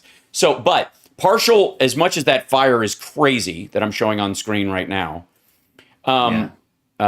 this guy right here, partial, they got back in there and they hammered the rail, or they moved it to the old rail track. It's hard to say, or switched to the other. But half of the bridge, you can see it kind of collapsed in the picture, has fallen into the sea. And the rail side, while it's been damaged by fire, has been marginally repaired, and slow rail traffic has been restored to the bridge going to and from. Now, all it's bringing right now, largely, is either goods and people out of Crimea, or to some degree, fuel and food in to eventually, I guess, run up and support their necessary military stations to hold that place in the next run. A bridge to the Moskva, exactly. But the bottom part of it is completely melted away. Now, obviously, the Ukrainian response to it has been, "What's up, bruh?" In all of this, and this goes in line with a story that just came out of from Kharkiv about who the Ukrainians are encountering in their battles, where they are taking giant swaths of land of their own country back at lightning speed. And the word from these troops is, and this is from the Telegraph World News, dispatch from Kharkiv, these Russians are not like the ones we were fighting before. And not, for as far as Russia's concerned, in a good way. Back in May, artillerymen from Ukraine's 14th Mechanized Brigade were struggling to hold back Russia's relentless offensive in Donbass, trying to answer an enemy firing 5 or 7 times more shells than they could. But last month, they took part in the offensive that liberated the Kharkiv region. Now they have crossed the strategic Oskol River and are firing in support of an imminent battle to liberate neighboring Luhansk Oblast. Their confidence is a mark of how profoundly the tide of this war has changed. Now it is the Russians struggling to respond. The conscripts and the people that they've been pulling up that need months of training are getting days of training before Putin cooks up the story and tosses the 6 of us into the meat grinder.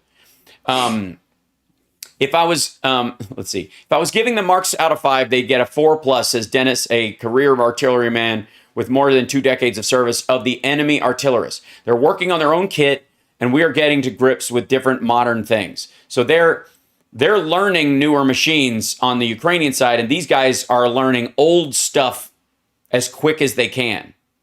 Their guns are still understand this. The Russians are using self-propelled 122 SALs, Soviet-built weapons, which the men Riley declare were born in 1970. They are, and this is the first stuff. Now, strategically, is there a reason the Russians would send in their old gear and their best guys in the beginning? Yes, because they thought they were going to win easily, and they'd send in, infantrymen and people who had a lot of experience on these old gears. And if somebody blew up one of their artillery positions, they weren't blowing up the good stuff. And so we'll hold back the good stuff, and that'll be phase 2. That was the part of the belief system. And the concern right around May and June was, okay, now that their stuff is getting blown up, are they going to follow up with this? Well, turns out that was the A team and the A gear. And that the Russians are now buying artillery. Well, North Korea has pushed back on this, are buying artillery shells from North Korea. And they have seen, Ukrainians have seen Iranian drones over, they've shot them down over Ukraine. These things are line of sight. These drones, meaning like the drones, the Bayraktars, for example, or the ones that that Ukraine has gotten from other countries, Poland, from the UK and the like, kamikaze drones from the United States, are satellite based. Once you let them fly, you don't have to be able to see them with your eyeballs for them to work. You know how close to the front line you have to be for an Iranian drone to actually work? If it's out of if it's out of sight range, I want to say it's like 1,000 meters, but you have to be able to be in line with it. It has to be in the sky where the machinery you're using to guide it can see it. Now, that obviously, like everybody else, they're working on long-range satellite ones, and they'll make them. Iranians will eventually have a long-range Iranian drone which they'll use more than likely in Yemen and other places in Syria against Saudi forces and the like. But they're about 2 years away. But the ones they have right now have less of a range than DJI drones, which the Ukrainians are now bringing out of the sky with anti-drone guns, which I want one. I just want one of those just to annoy certain people. That's going to be hip-fired anti-drone pistols are going to be the wave of the future. Just saying. All right, we got to take a break. We'll be back right after this with more Ukrainian news. This is huge. There is no there. We're finding out that the red areas in the Donbass are a lot like red states. Big swaths of land with very few humans. We'll be back.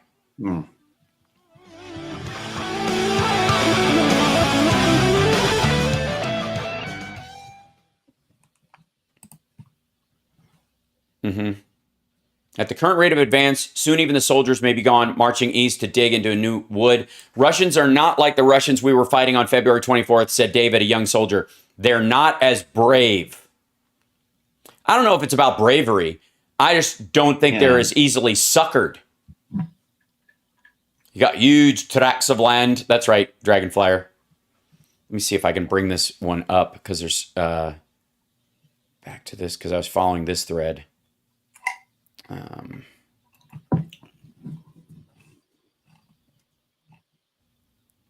See if I can find the explosion shot of it.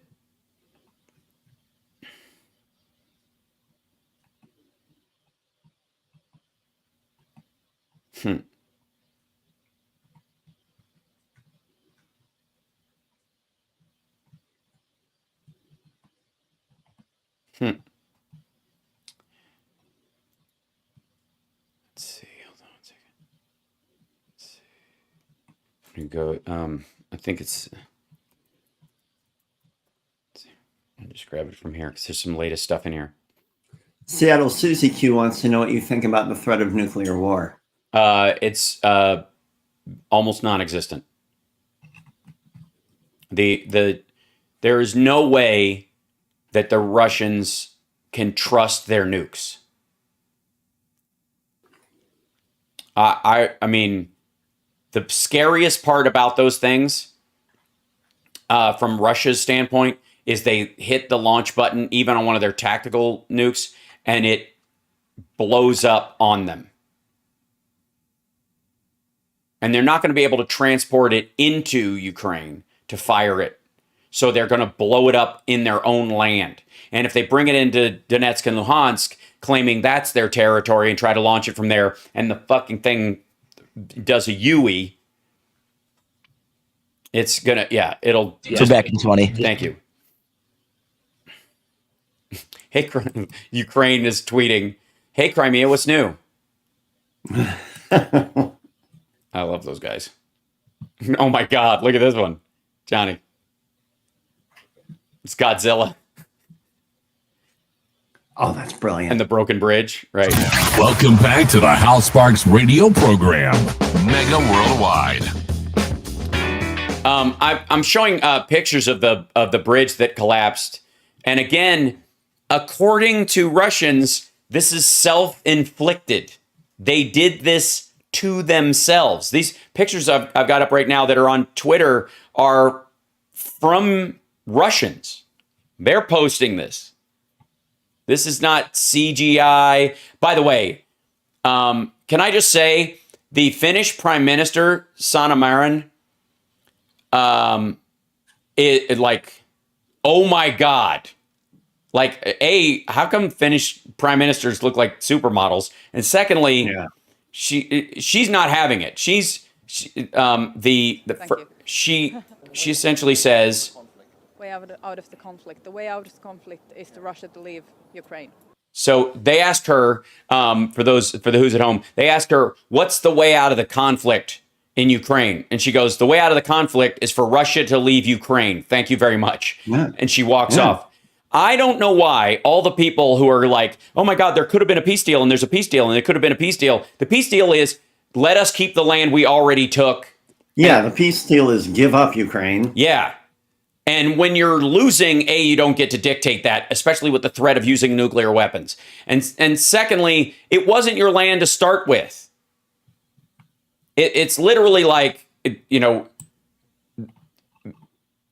forcing a sexual assault victim to marry their assaulter.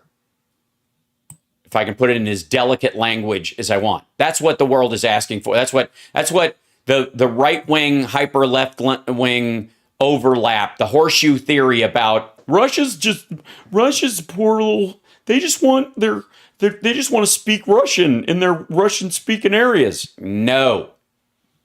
They want the oil and gas. This is a resource war to steal from the Ukrainians. And they want to eliminate the Ukrainian language and the functioning democracy that happened there by claiming that neo-Nazis stole their country away from them so that they could elect a Jew. It is... Oh, wow. Right? How did that plan work out for the neo-Nazis in 2014, allegedly? That's the big thing, right? We got to denazify. Hey, they got a Jewish president. Job's over. Piss off. Leave. Goodbye. Oh, my God. So this is another shot of the Kerch Bridge explosion. Again, it comes from the Russian side of this.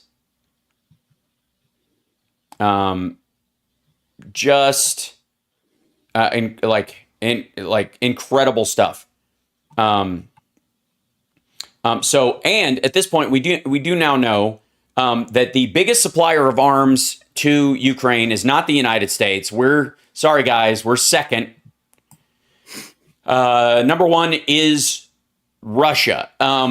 Literally, Russia has given Ukraine 44 tanks in 48 hours. It's almost a tank an hour. Working, functional tanks. That's at this point. And I think the list I'm looking at is destroyed, combat losses. But so far, Russia has lost 2,472 tanks, 5,111 armored vehicles, 1,459 artillery positions, 345 multiple launch rocket systems, 180 air defense systems. That's the big one. That's Kherson. That's Kharkiv. That's what helped that happen. 266 military jets. Russia does not have, I like, this is amazing to me, has not had air superiority during this entire thing. I'm, and they've lost 266 military jets. Those are the things they thought would be the safest, sending them into battle. So those are the good ones. Unlike the tanks, if they even have better ones, they were definitely sending in their top of the line military jets, and they've lost 266 of them. 234 helicopters, 1,079 drones, 246 cruise missiles, 15 warships and boats, 3,875 vehicles and fuel tanks, and 136 special equipment, meaning anti-radar guns and anti-radar systems rather, and I guess like information outpost, movable information outposts, and that kind of stuff.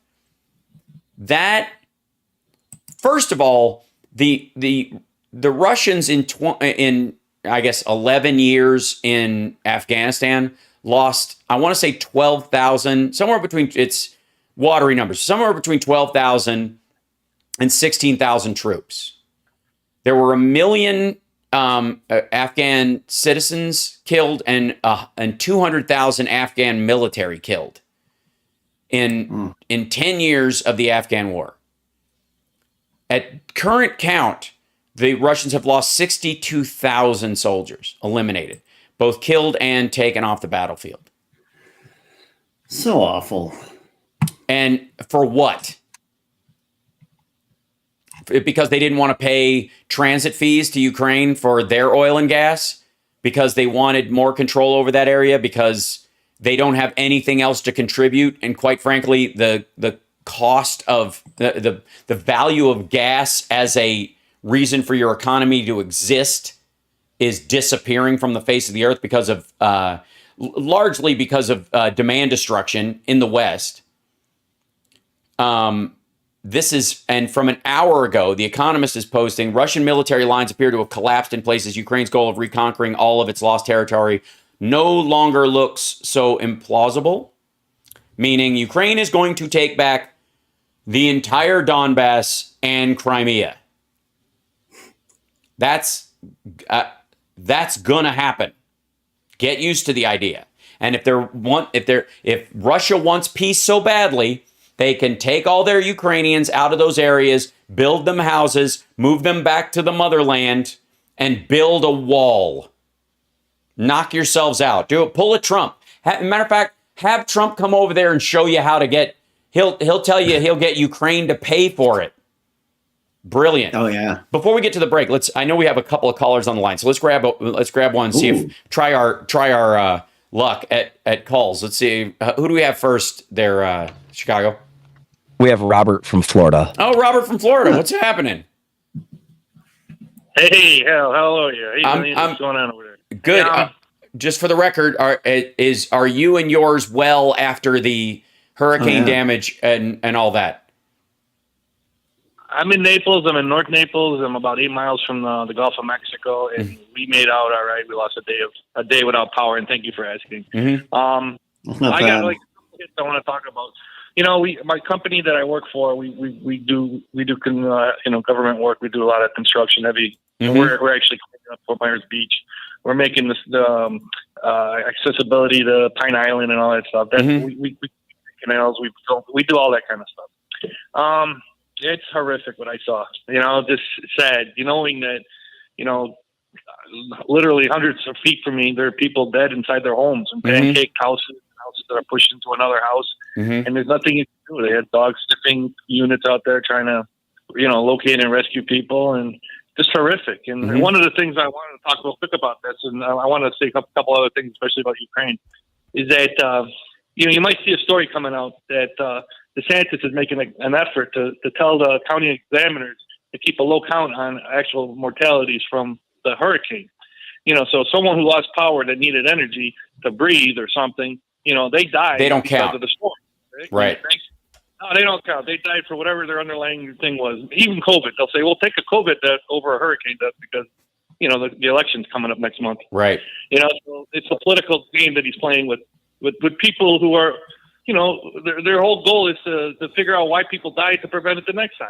Yeah. All right, but that's one thing. But the other thing is the hurricane. They're job producers. I mean, someone's like, I get paid to bring the heavy equipment to where it's got to be. Right. And then someone's going to build a house, and then someone's going to paint it, and everybody, you know, all the aspects of building. So yeah, they are there. Right.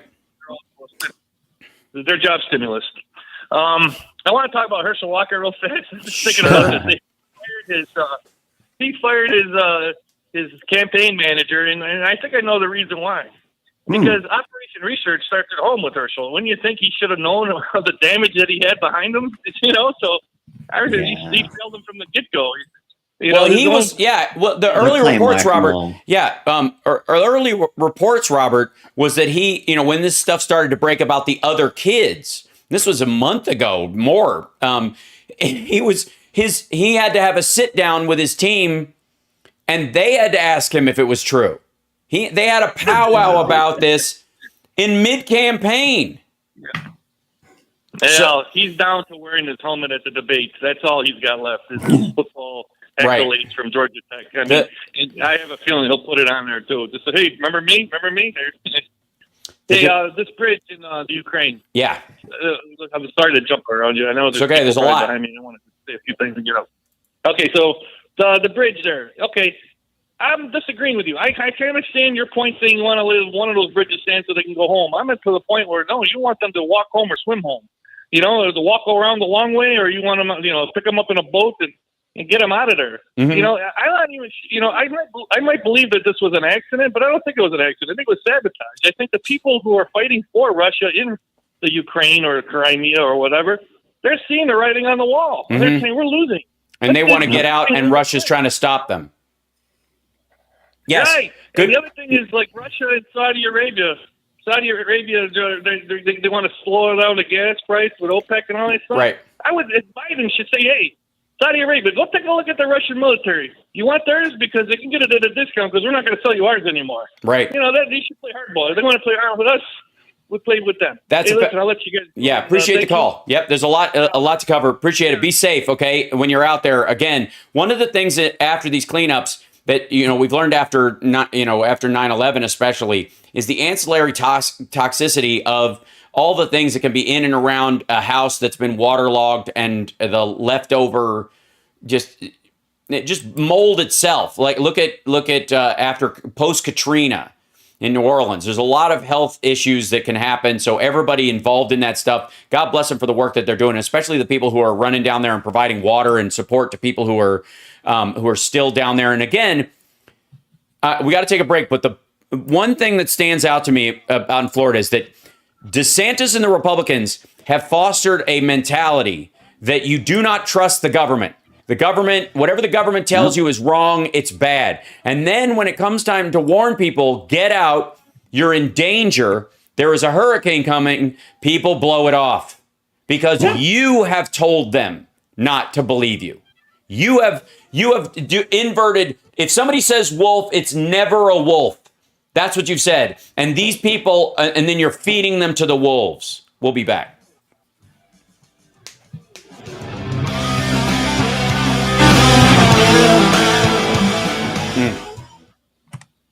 That just aggravates me. Like, you don't think there's going to be the same thing with when they finally want them to go out and vote. It's like, wait, didn't you tell us not to vote? Because it doesn't matter. Well, that's exactly it. They're not. The voting numbers are going to be in the crapper for Republicans this year. I got news for you, because all the maggots are holding their nose. You know, like there'll be 10% of them are going to vote. Look at all the messaging that, you know, I mean, if you see my live stream ever, that they're doing. Mike Pillow is even doing it at this point. That's how bad it's gotten. We have to overwhelm the algorithm with a big red wave. That's what they're having to say. I got news for you. Not going to happen.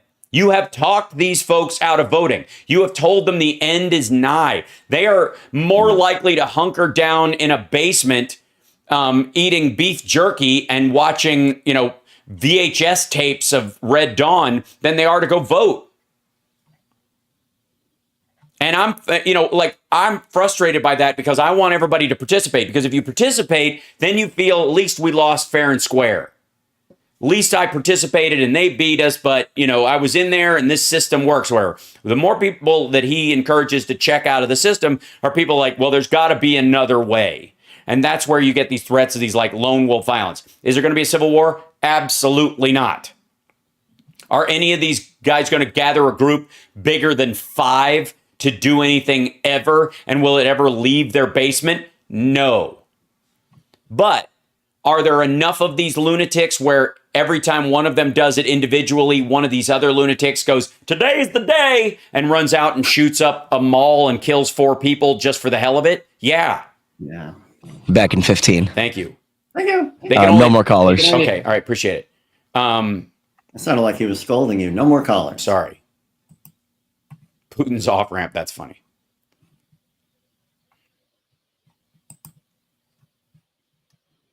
I am happy, you are happy. Let us be happy together, whether the weather is cloudy or sunny. I will always be your funny honey bunny. I am lucky, you are lucky. Let us get lucky together, whether the weather is cloudy or breezy. I'll be there to say, hey, come on, let's take it easy. 'Cause isn't it nice to have the friends that you do? And isn't it nice that the sky is so blue? And isn't it nice to say I love you, chugga chugga choo choo, woo woo.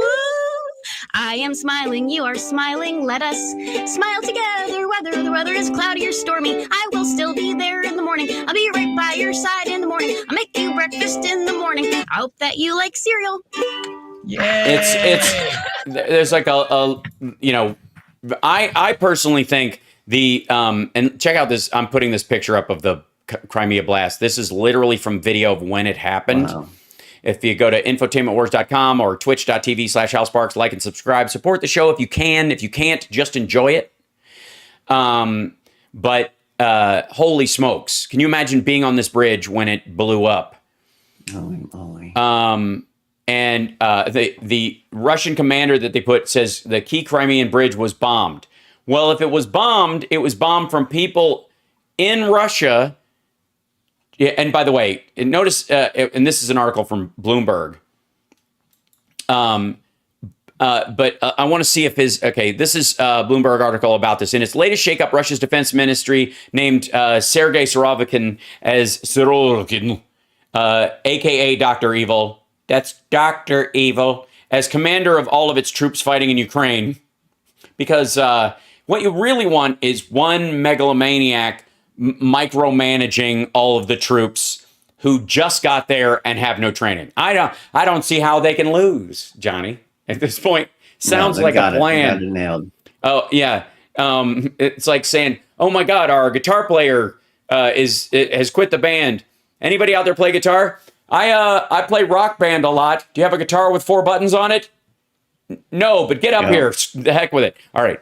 A week after Moscow's forces withdrew from a key Donetsk town and faces losses on the southern front, and the military prepares to integrate, quote, some 300,000 new conscripts. Now, that number has been bandied about since the order to call up.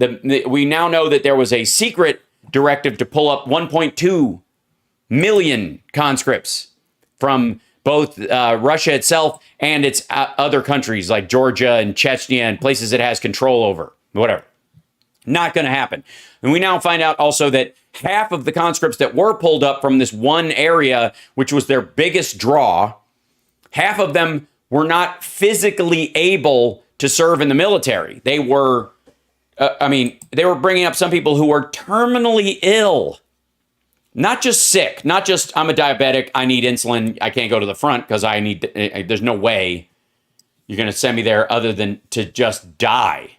Half of them, 150,000. So let's say they get 150,000 of them are geared up and ready to go. They're also 6 months away from actually being trained to actually do it, which is amazing. The 19-kilometer Kerch Strait Bridge, a key link between annexed Crimea and the Russian mainland, was damaged in an explosion and fire that caused the partial collapse of the roadway. Putin has ordered an investigation into the incident, which one official called a, quote, terrorist act.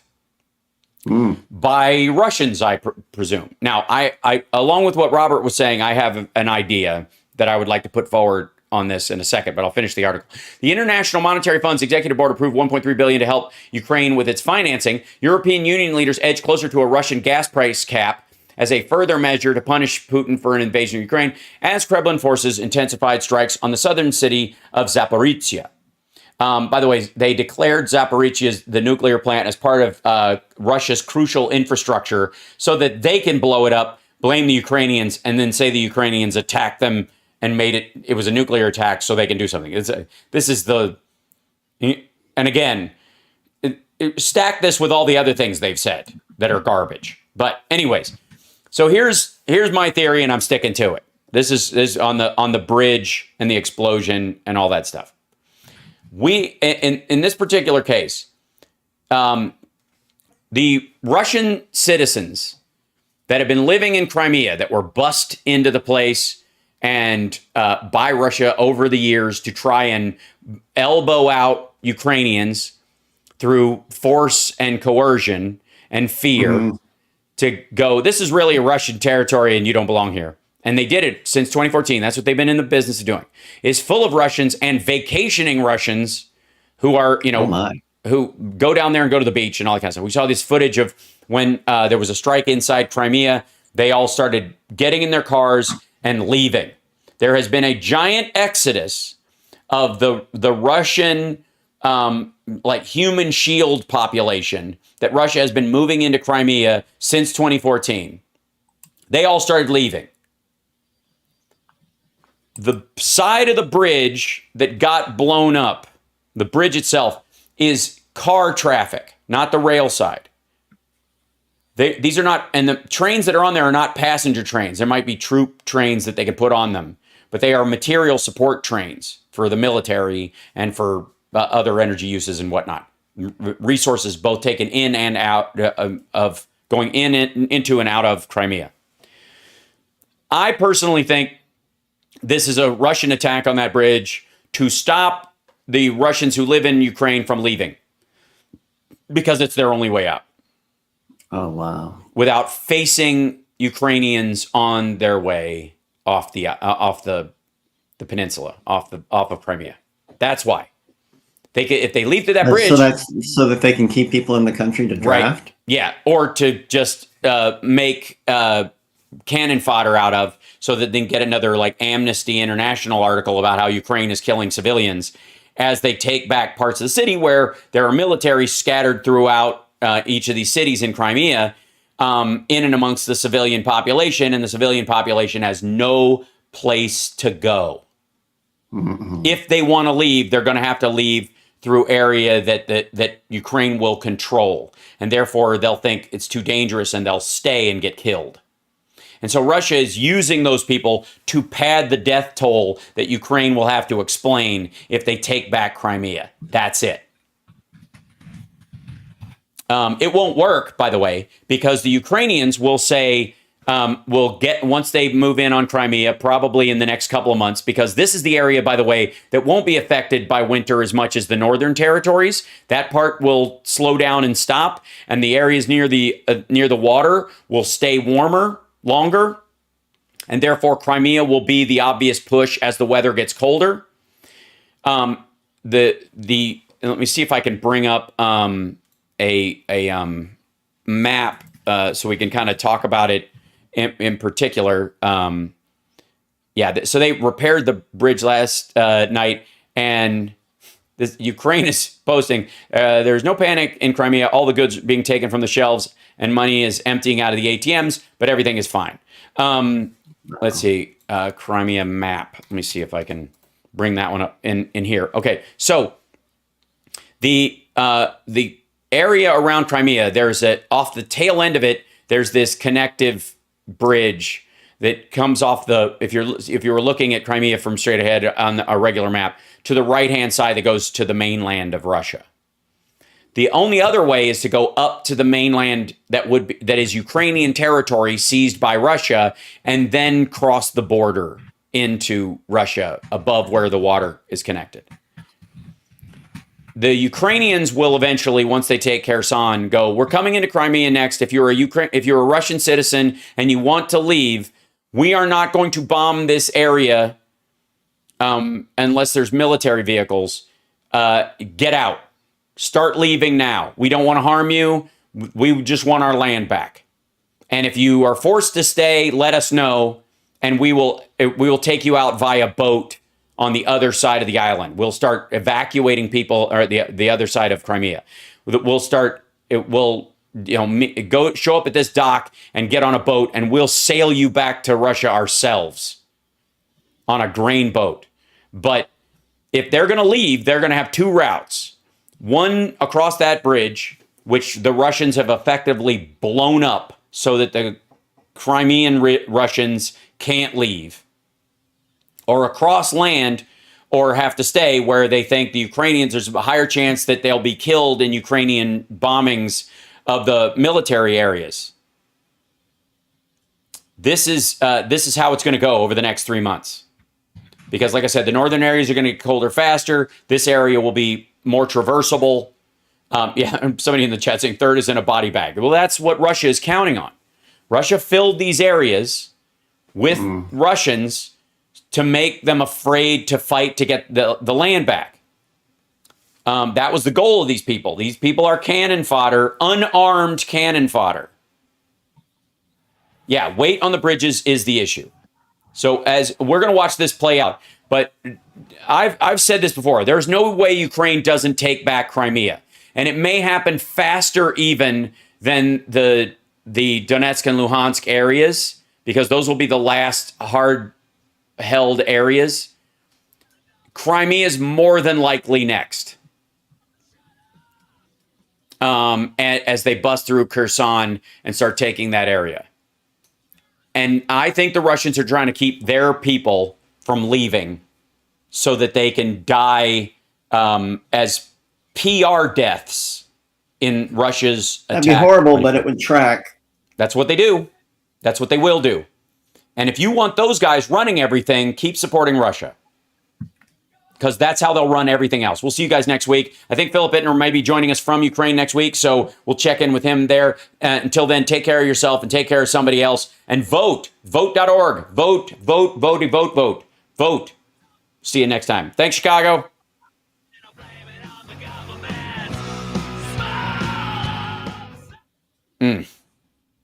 All right. Thank you, guys. Excellent. Thanks. Thanks a million, Chicago. Yep. And then this is more and more. This is what you're hearing, by the way.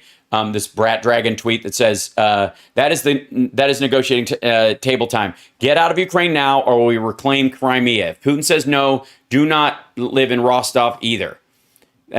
And by the way, they're going to reclaim Crimea, so that's not the negotiation point. I don't think that's happening. I'm just saying they're getting it.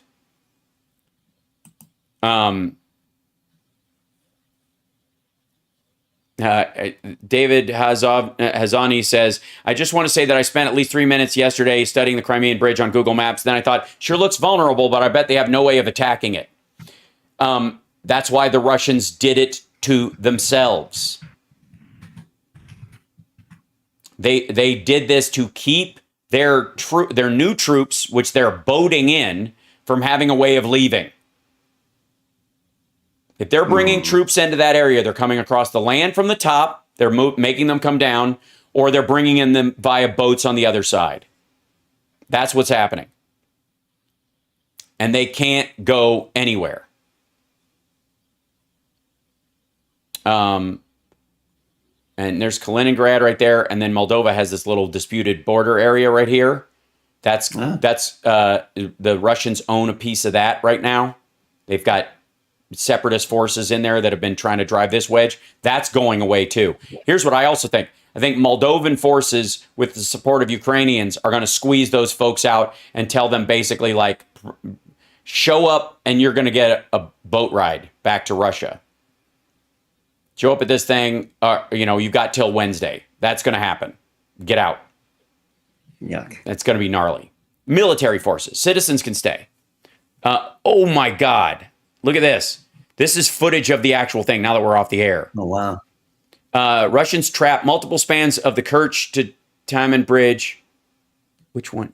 That's it. This is the truck right here, I think. But it's hard to say because it just blows up. It's huge. have been destroyed by possible early morning suicide truck bomb or a remote control truck. Come on. I mean, it's a bridge. You can, yeah. Look at this guy. Dang. That guy's got a story for the rest of his life. This guy right here, Jesus. Putting his wipers on, they're melting. Man. And right at the lowest position, it's interesting where it hit. It's where it's closest to the water. It seems to be in a part where it goes up and down. Look at the, like before a big up point, which structurally could do the most damage. Oh, okay. Vital bridge connected Crimea to Russia after 2014. Fuel hoarding has begun in Crimea. There you go. This is another shot of it. That's the truck. That came from the Russian side of the bridge. That's insane. Wow. That, I mean, if it's a suicide bomb, that means there's like hardcore Ukrainian, Crimean resistance. Yeah. You know, they took my family away and put them in a camp, so I'll show them moments, which happen, especially around Russia. Good Lord, that's maybe that's ginormous, and that's the vehicles above it that caught fire because of the explosion. Those are the tankers full of fuel. Good Lord. Man. All right, I'm going to let you go, Johnny Million. I know you got to bug off. I always got stuff. I know. Go take care of your cat, my friend. I will. Love you dearly. Love you guys. You're awesome. Thank you, chat room. Yep. And don't forget, we are here because of your support. Don't forget to like and subscribe. I'm going to stay on for another couple minutes and do a post show. But I will talk to you later, Johnny Million. I have a conversation to be had with you about a creative endeavor. Just that's all I'm going to say. Oh. All right. Oh, nice. Okay. Shiny and ribbed for your pleasure because you've been wearing the hat. Yeah. It leaves little marks. That's it. It feels. Right, There's more texture that way. I feel it. That's I'm feeling it. Okay. Bye. Bye. Hi, chat room. Yeah. So this is me doing the stand-up show. Doing the show standing up. If you're not used to seeing the show this way, here I am. And I like it. I was definitely more tired after the shows yesterday than I normally am, which is a good thing. Latest from Operator Starsky is 2 days ago. He moves around a lot, so that's okay. Nothing happened to him. He's okay. Breaking, Ukrainian official says Crimean bridge attack was carried out by Ukrainian special forces, according to the Washington Post. What? Breaking, Zelensky now claims Russia has a hand in Crimea bridge explosion. Okay. These are just people talking about this nonsense. Good Lord. Look at this thing. Holy shit. Crimea, Ukraine in 2012. This is before the 2014 Russian annexation. This right here.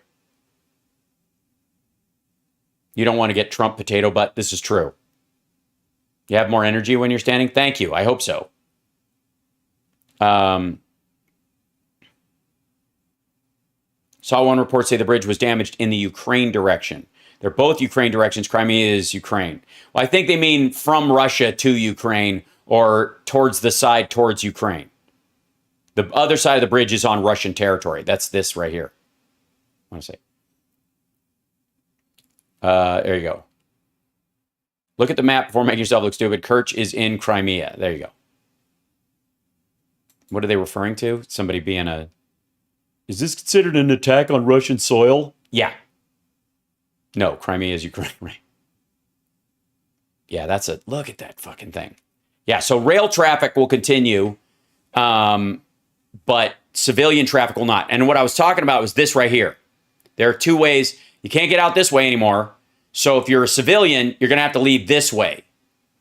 And you're going to have to hurry. Any news on Bob Carmody? I don't know. Is he okay? I was thinking about him today. Hope you're well, Bob. If you're watching at home, people want to know. Yeah, just like some wild shit. That's hilarious. Look at this picture. Putin and his long table. Who's there? Crimea. Crimea who? Crimea River? Right. So good. All right. Yeah, so Google Maps has a great sense of humor, trolling Putin too. It's showing no traffic on the Crimean Bridge. And only 20 minutes time needed to cross from Russia to Crimea. I think that's just automatic.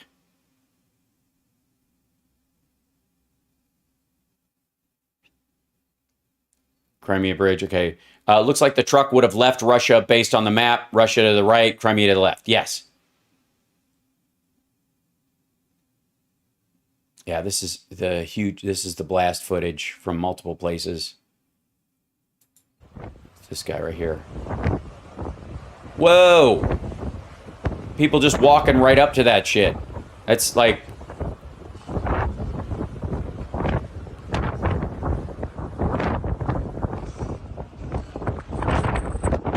Holy shit. War? No thing. Look at the flame. This is so fucking Russian. Get away from there. Those are fuel... As far as we know, those are fuel tanks. Some of those. That train, unless they're all full of fucking milk or grain or some shit, and they know it for sure, they're honestly full of whatever they say is in there and not fuel. The fuck out of there. You nuts? We looked at that when we saw the explosion itself. There's the flaming thing. This is the edge of it. Jesus. Anybody got a fishing pole? What?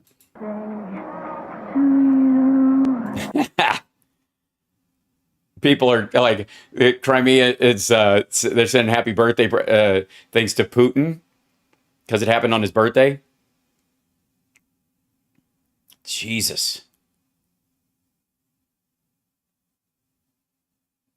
And the fact that it was a truck from Russia is so, I mean, it's hard to like wrap your head around how bad that is. Yeah, here you go. This is how you have to go now, right? You can't go this way. Can't do the Kerch Bridge. You can do this. Okay, so this one's still open. That one's next.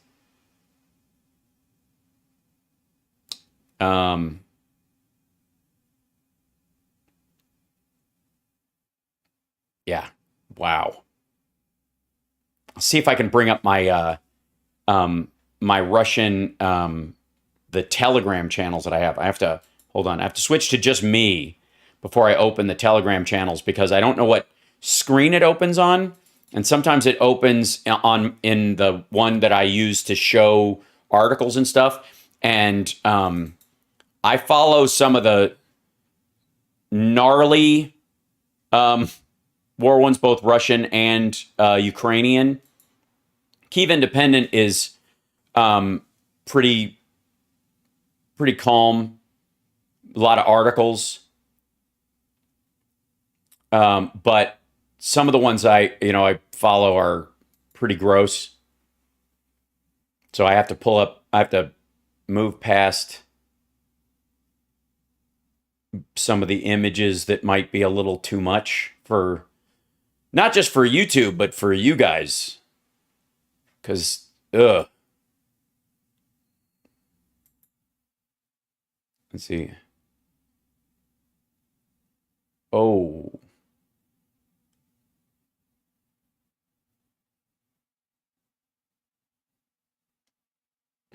Like, I'll give you an example. This one's not too bad. Hold on. This one says, the driver of this car, I'll wait till it cycles back before I show it to you, displays what are commonly referred to as titanium eggs. This guy right here. Watch this. All right, here we go. This guy's sitting in his car. He's on his phone. And see this tank? Dude just leans away. That's it. That's Just a tank rolling up on you that looks like it's going to crush your car. Might as well. Okay, and so it's a bunch of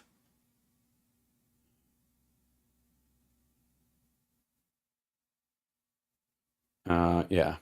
Russia is firing on Belgorod, or sorry, is firing on Kharkov with missiles from Belgorod. So they are firing from within their own territory. Here's some of the new Russian conscripts. Guys, hold on. Just being blindfolded with duct tape, with packing tape, and sent over there. They're being driven around in a truck. Good times. Artillery. I'm trying to see if there's any other footage of the bridge from that we haven't seen. Spravdi will have it, I think. Hold on one second. Yeah, so it's in Russian, but you'll have to work with me, guys. This right here. Hold on. Get out of here. Whoops, get out of here. Quit it. Yeah. Just scroll this out. There you go. Yeah, I follow Sidney Powell and Lynn Wood and all their bullshit on Telegram. Believe me, it's pretty fucking hilarious. Lynn Wood is still on his Elvis bullshit, just touring around fucking blue hairs.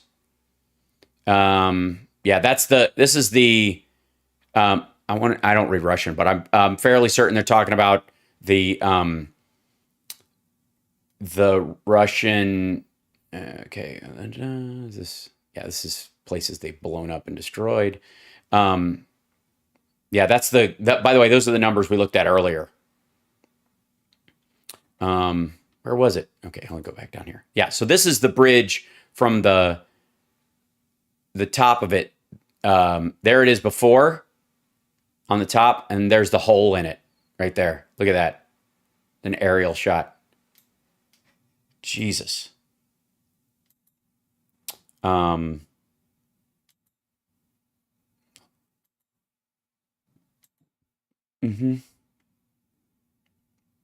Here's another shot. There's a helicopter. I don't know if they're flying somebody off there.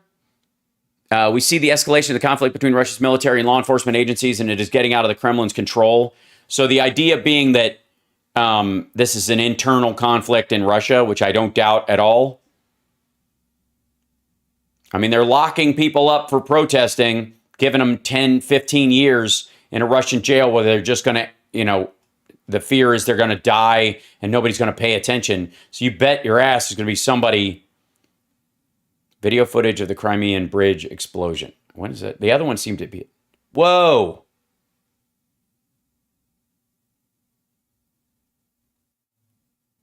They're the one above. So underneath is the other bridge. That's their car falling over. Jesus.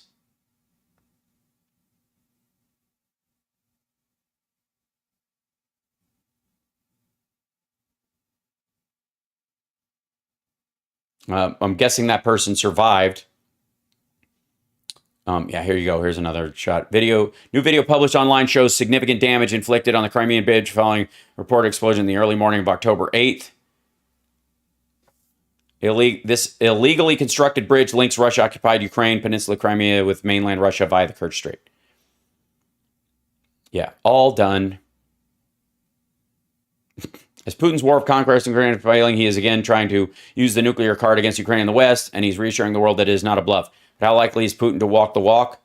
Not at all.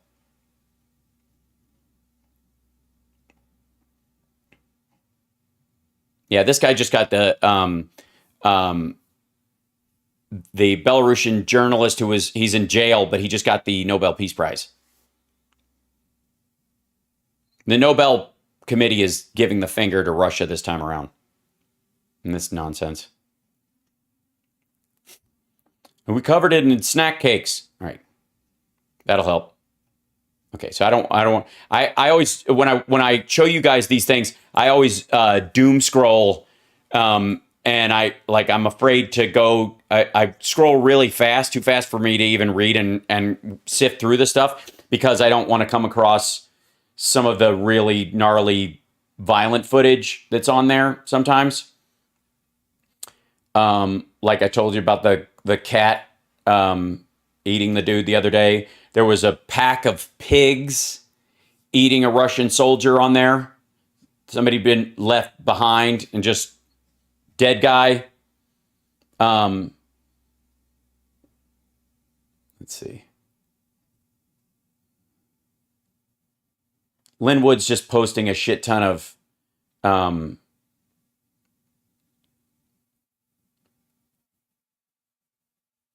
like he just trolls his followers with Bible verses. It's just dumb.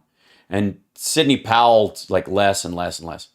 Adrius, this is the house-to-house fighting. Hold on one second. Let me make sure that this doesn't get too gnarly before I show you guys where it starts.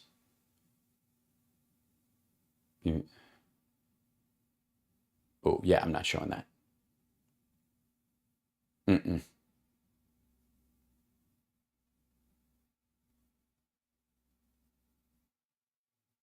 Get out of here. What? Look at this. What the heck? This is, they're unveiling a like big Putin picture.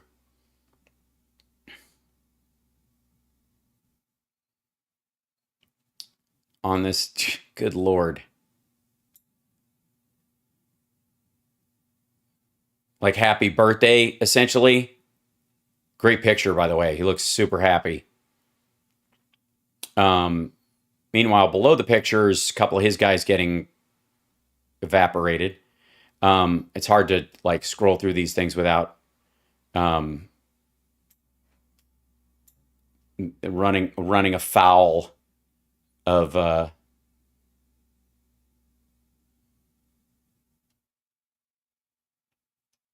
yeah, here's some pictures. There you go. Hold on one second. This is the bridge stuff. There you go. This one's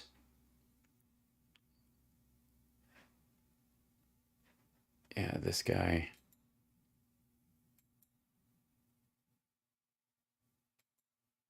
Problem with Telegram is it puts it in the middle of your screen. I don't want that. I don't know how to change that setting. I'll work on it at some point. Good Lord. Anyways, that's the bridge. That's what's happening with the bridge right now. I had to scroll fast on this guy's account because he's like in his normal job, he photographs naked ladies. That's like he's like a European Playboy photographer type dude or whatever, and so he does like this is my latest, and you're like, all right, I'm gonna get in trouble. Look at this, a new stamp. That's hilarious. Thank you for liking and subscribing, Klaus. I appreciate it. And I think I need a new mouse for this thing because this is supposed to help my wrist, but leaning it at an angle is not good. Like this is aggravating. Yeah, this is, and this isn't even the. Look at this. Crimea, what is known at the moment? Putin to form a commission to investigate. Because it came from their side. Peskov said the timing of the restoration is unknown. Yeah, because they've sent all their construction workers to be cannon fodder. Yandex Max, the bridge will be closed until October 31st. Yeah, TBA. I need a taller desk.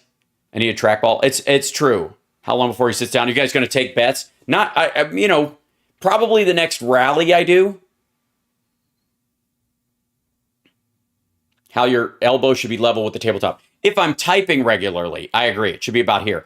Like I said, I ordered that stand that this stuff is going to be on, and it's not here yet. So I had to take this old table. So I'm temporarily using this. This is not how it will be. So fear not. I'm not going to give myself carpal tunnel.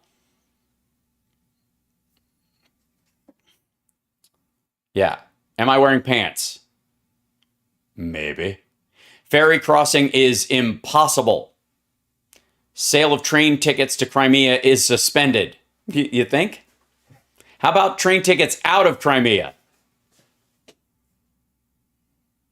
Because those are the only ones that matter. And I guarantee I would suggest, let's say, we should offer train tickets to people, Russians in Crimea. Hey, we'll pay for your ticket if you will just get the fuck out.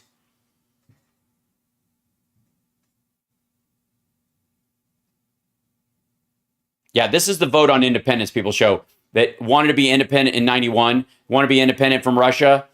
And the Donetsk and Luhansk areas, which they now claim are theirs, are in this area. 83% of people said we don't want to be part of Russia at that time. 54% of Crimea did, and 57% down and on this one area. This is where the material port is. And by the way, one of the reasons why the 54% were like, it's still a majority, but why it was lower is because there's a shit ton of tourism. And they're like, well, I don't know. If we're part of Russia, Russians come down here all the time. It's a vacation spot. We want to keep that up. It's a tourist area.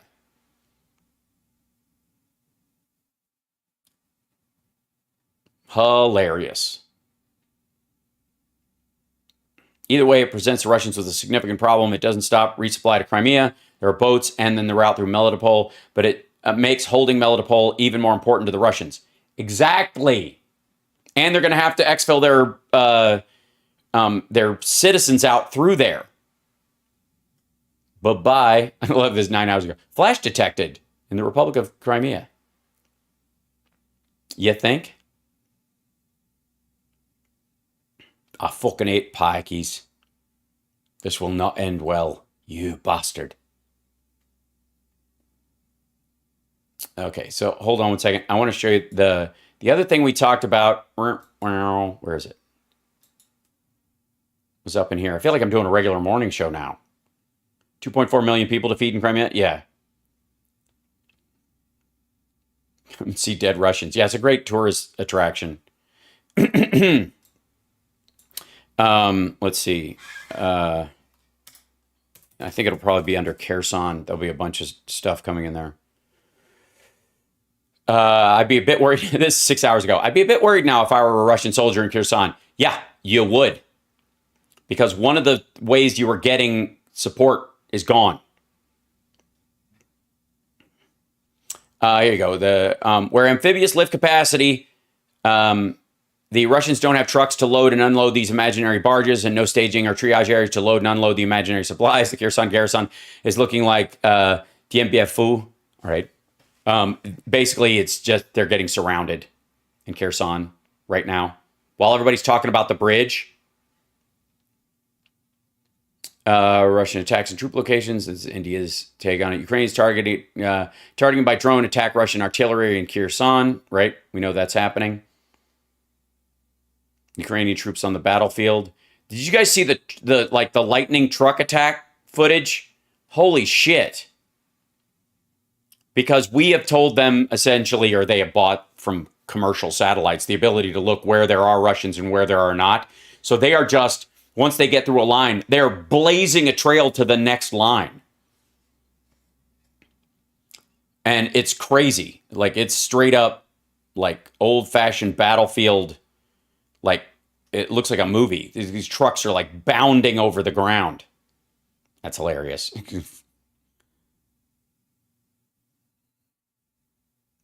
Say it's an escalade. It's... Don't les escalade. It's the escalation of escalations? The fuck are you talking about?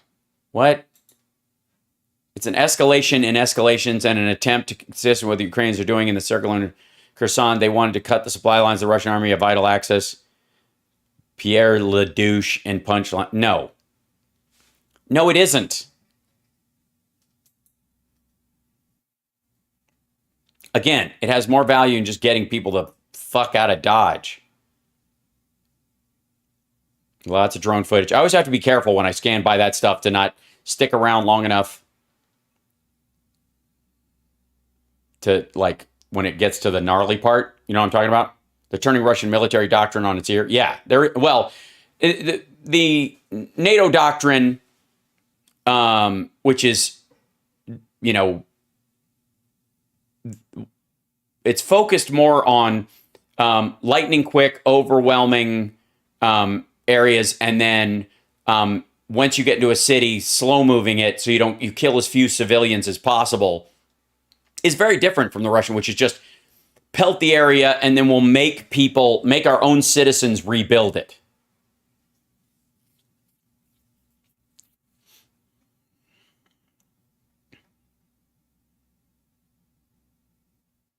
This is what's Defmon saying 16 minutes ago? Yeah, so they've sent in air support to try and stop the encroachment by the Ukrainians.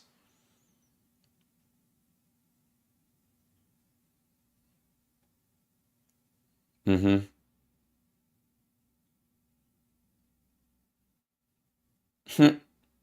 There's still people pushing the whole, like, it's Nazis.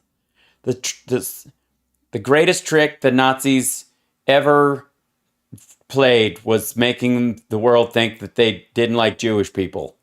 That's why they voted for Zelensky. I don't know. It's so stupid. There's explosions. Yeah, this was a day ago. No, 23 minutes. They're still doing it. Okay. There's in Kherson area, there were 6 big hits around their bridges too. They knocked out bridges there. Meanwhile, in occupied Sevastopol, orcs are rushing to the supermarkets. Reports of terrified Russians not having enough vodka to share with their children. Absolutely no panic. Amnesty, please help. Right. These are people just stockpiling for the drive, by the way, in a bunch of these areas. Trying to find some, yeah.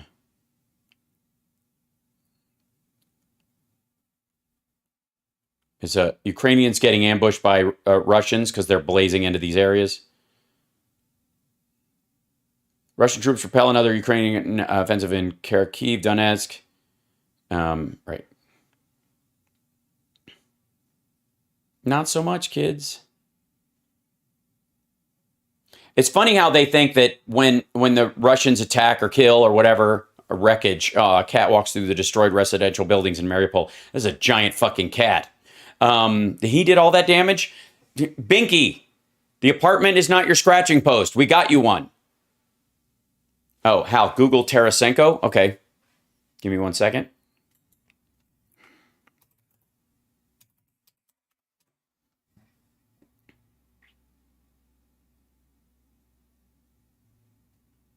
Whoa.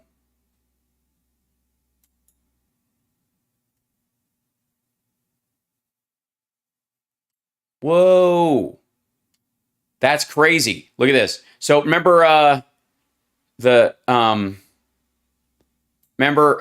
de Rothschild? This dude's friends with her. Or was. Former business partner of a woman who masqueraded as Anna de Rothschild was shot in a parking lot in Canada. A close associate of a woman who posed as a member of a famous banking family and spent days at former President Donald Trump's Mar-a-Lago home property was shot Friday in a brazen attack outside a lakeside resort northwest of Montreal. Quebec provincial police have launched a search for the shooter and other accomplices behind the midday attack of Valery Terashenko in the upscale community of Electoral. He suffered significant injuries but was expected to survive. Tarasenko was a former business partner of Inna Yashichin. What's a Yashichin? I'm shitching what I want to shish. A Russian-speaking Ukrainian immigrant who gained recent notoriety after an investigation by the Pittsburgh Post. And we talked about her pretending to be Anna de Rothschild, where she got pictures with Trump and with Lindsey Graham. In the months before the shooting, Mr. Terashenko met with the FBI and turned over a host of documents and photos tied to the investigation into Miss Yashichin. Her trips to the former president's estate and business. She formed 2 with Mr. Terashenko over the past 7 years. Records and interviews show. Mr. Terashenko's lawyer in Florida said he was stunned by the shooting. This is just horrible. I just can't believe this is happening. Really? Let's see. 9/11 call about an armed attack in a lot. Mr. Tereshchenko later showed up inside the resort and appeared at a reception desk badly injured. But by the time the police arrived, the vehicle with the shooter was gone. He was born in Ukraine, raised in Moscow, told the Post-Gazette that he had hired Mr. Shichin in 2014 to live in his Midtown Miami condo and watch his two daughters while he traveled on business. But over the past year, the pair had a falling out, with Mr. Tereshchenko accusing her of abusing his children, allegations that she vehemently denied. Did she deny him as herself or as Anna de Rothschild? Ew. Launched in 2015, Mr. Shichin was president of the charity, which bears the name of a nonprofit founded in Canada. Okay, Bill is against... Fuck.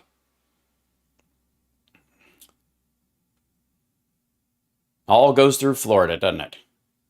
Since February, she's been the subject of the FBI's inquiry into her trips into Mar-a-Lago and is also under investigation by the Major Crimes Unit in Quebec.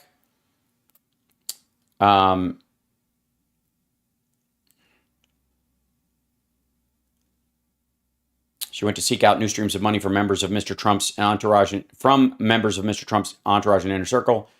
She met with him and Lindsey Graham, and at that on May 2nd. Posed for several photos. She attended a private dinner with Trump donors and supporters, and Junior and Kimberly Guilfoyle. It's all fake, blah, blah, blah. And now the dude's been shot. He's going to survive. Just adorable. Can I just say for the record, nothing... Jimmy Carter... You're off the hook. You've always been off the hook. You're a lovely, lovely man. But for fuck's sake, was Putin involved? Yes. Hello, my name is Vladimir Putin. Just hanging out. Yeah, Clinton body count. Clinton body count.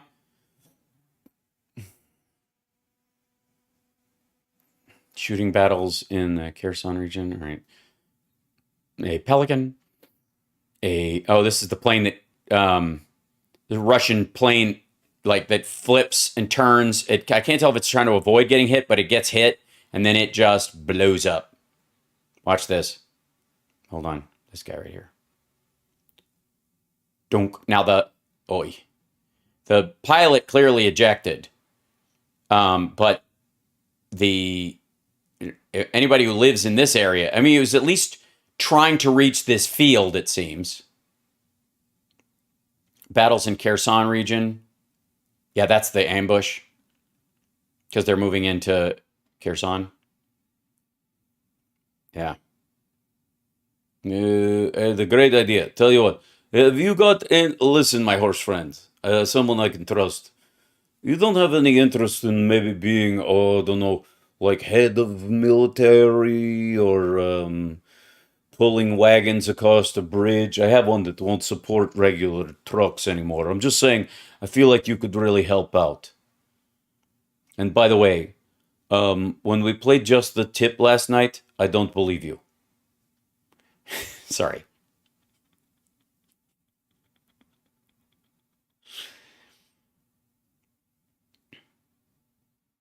Yeah, I'm trying to find a latest map of this stuff. Pop up to the latest. This guy right here. The only bridge that connects Russia to Crimea has been destroyed. The bridge was vital. Okay, this is... They're a little behind. Did the Russians not see this coming, or the bombing of their train fueling depot in Kherson? No wonder they're losing big time. It's getting close to the time when Putin's only option is nuclear if he's crazy enough to do it. No. They're not going to... What? Tell me, where's the army? What the army doing? Where is these? I keep hearing we've got 1 million people, and then they don't have 1 million people.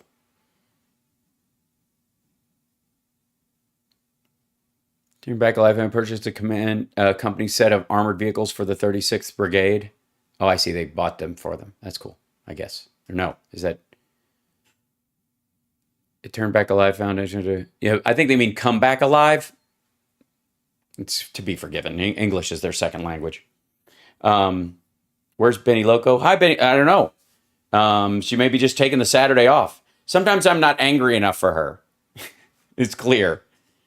And I'm so against violence that it makes it upsets her. And by the way, of the two of us, ironically, which one smokes pot? The peace herb.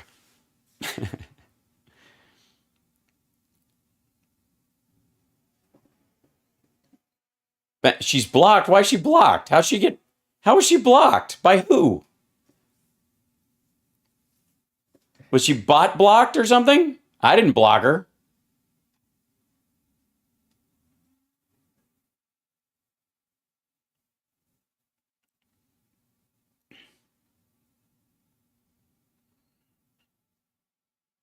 Google bots? Oh wait.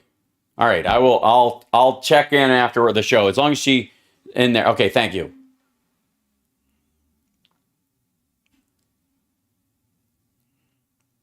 Yeah, we saw this already.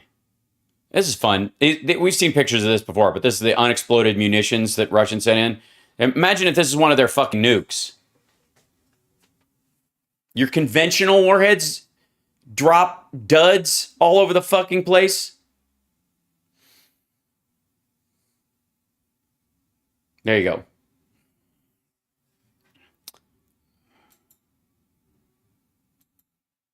Hold on one second. Picking something up. I'm going to pick something up. I'm looking. Oh, by the way.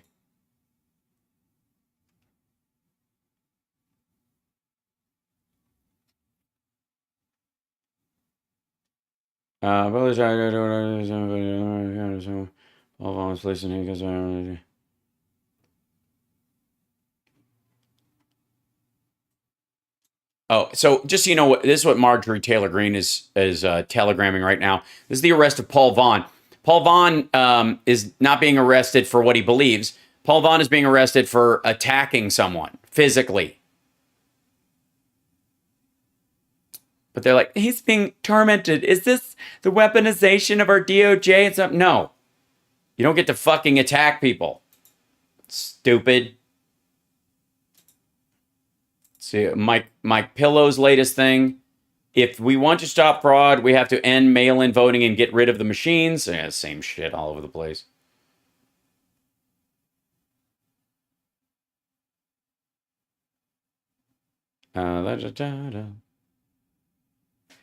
Gateway pundit. Koenig election software CEO who was arrested earlier for his ties to China and labeled significant flight risk.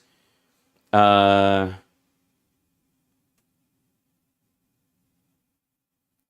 see. Breaking Koenig software was arrested and caught, left cell phone behind, has substantial ties to China. Yes, the system works. And hold on. I will talk about that. That'll end up in our feed of stuff on Monday, I don't doubt. They'll do a whole video about it. There's Spravdi. And I'll see if I can show you. This is very hard to find stuff that's.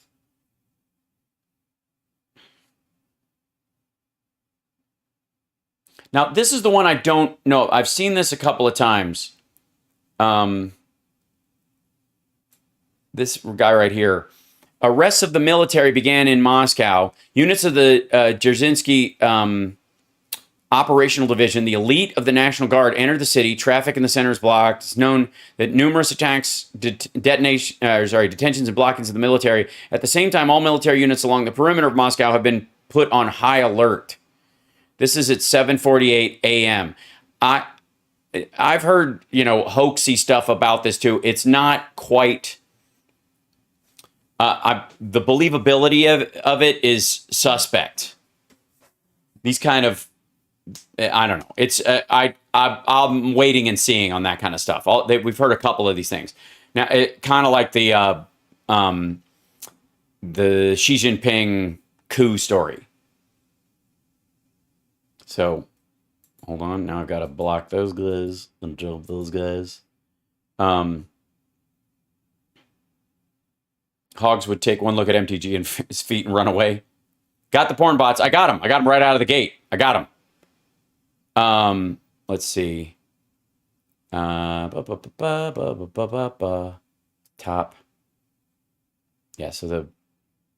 Okay. Let's confirmed railway bridge is also out of service for a long period of time. That they ended up getting, I guess, one direction of it moving. That's what they're saying. Again, I don't even know if I believe that part. They have to supply this from here is what they're saying right here. Yes, because the other little bridge thing is just for traffic.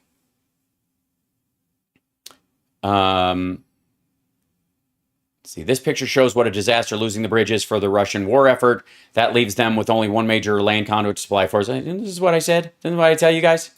I'm getting good at this. All right. Okay, of course it's in Russian. Now I'm not gonna learn Russian just for this fucking conflict. I might learn Ukrainian, but for the puppies. These are dogs in Kherson. Since the first day of the war, volunteers rescued these animals in horrible conditions, also help animals on the streets. Though they're gathering these up. They find these dogs and then they feed them. Okay.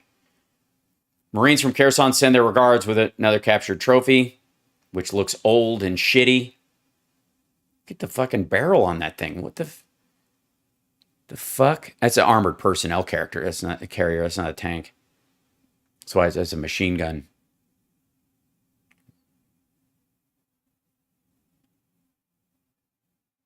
And you capture a TOR, air defense system. That's what we're talking about, the extra vehicles.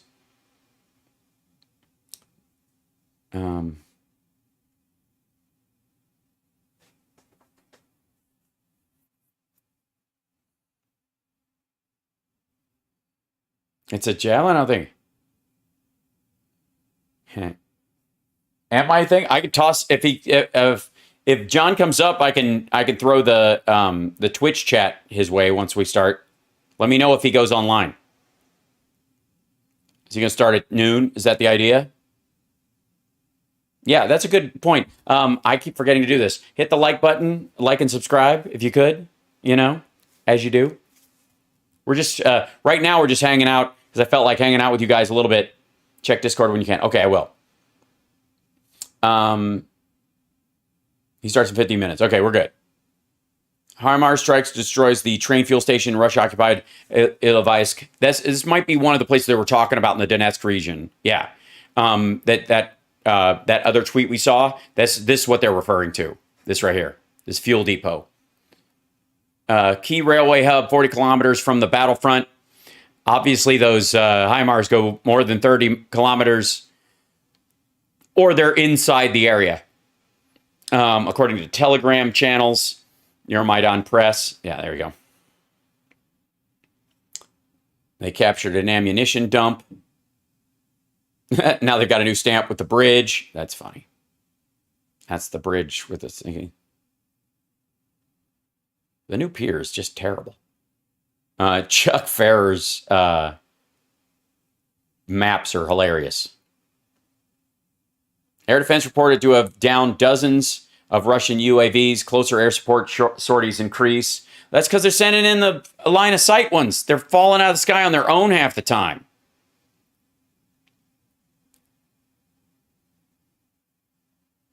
They're finding these little mini Russian flags and stepping on them.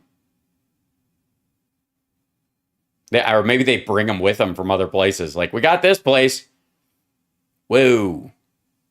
Explosions and strong secondary detonation reported presumably from the direction of a train station. Yeah, that's another angle on what we were just talking about. That other shot. You ever been driving and there's like a wildfire or a building fire, and you can tell the difference by the color of the smoke?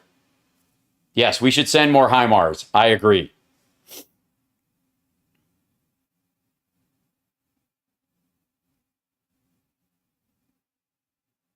Yeah, I see. That's funny. Russian General Ilonsky Muscovy was captured in a daring raid by Ukrainian Special Forces. Good job, guys. Okay, this one gets gnarly, so I can't show it to you. This Kherson one. That's the bridge from another angle. Like a bridge that used to be over troubled waters, I will blow you up. Russians open passage for cars on the surviving side of the Crimean Bridge. Yeah, I'd feel completely safe. On the surviving side. You mean the side that goes from Ukraine to Russia? that they, yeah.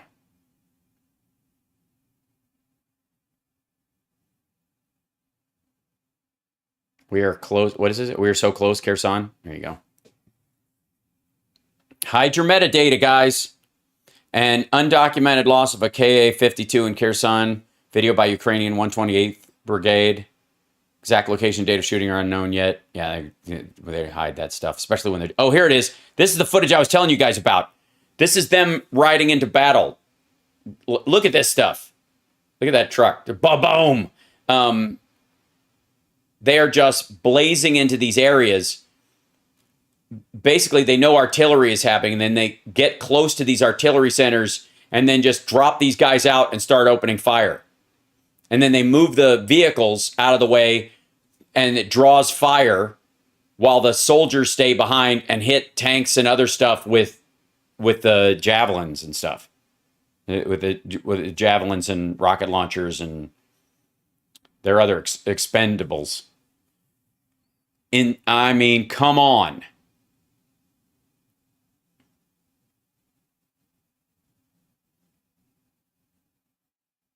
That talk about pucker factor. Woof. And they're more than likely taking Russian vehicles when they do this, so that they don't lose the stuff that they have. And if they lose it, as long as the soldiers get away from it, they're better off. You know, it's not technically a loss for their side as far as machinery. Yeah, ATACMSs.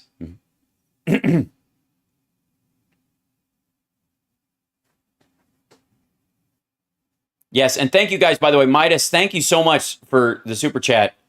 By the way, if you guys are regulars in the Midas crowd, especially on their YouTube channel, because they have a lot more subscribers, you know, I know the Midas guys like me, so, you know, mention me in their chat. Maybe some of their folks will like my live stream as well.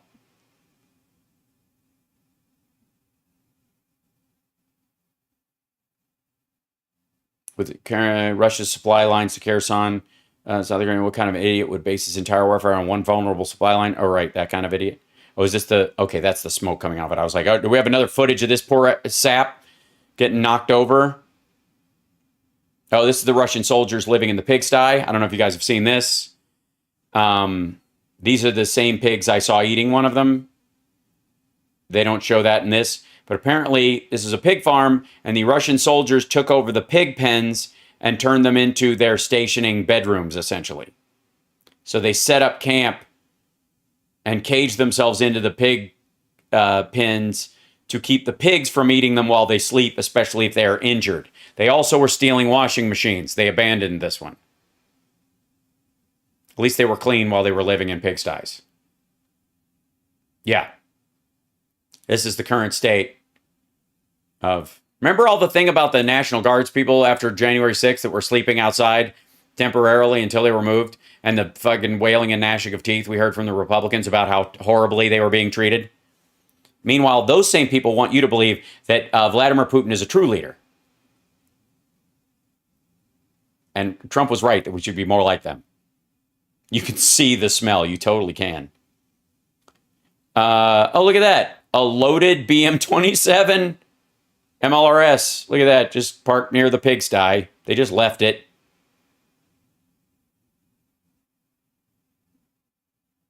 And it's even been camouflaged a little. They brought it inside.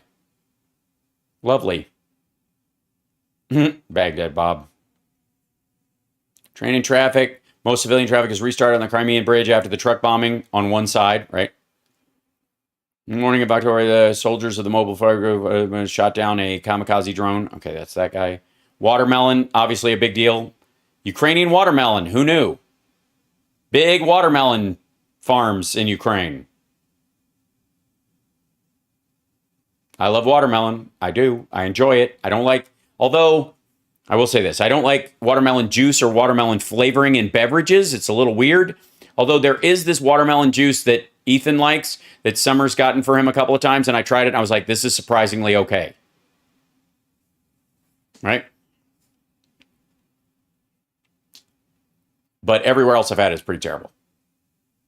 Yeah, these are the guys sending pictures that they're on their way to Kherson. Russian special services prevented a terrorist attack in Kherson, says this dude, by stopping traffic. They do realize that the bridge was hit, right? Yeah, watermelon flavored candy I'm okay with.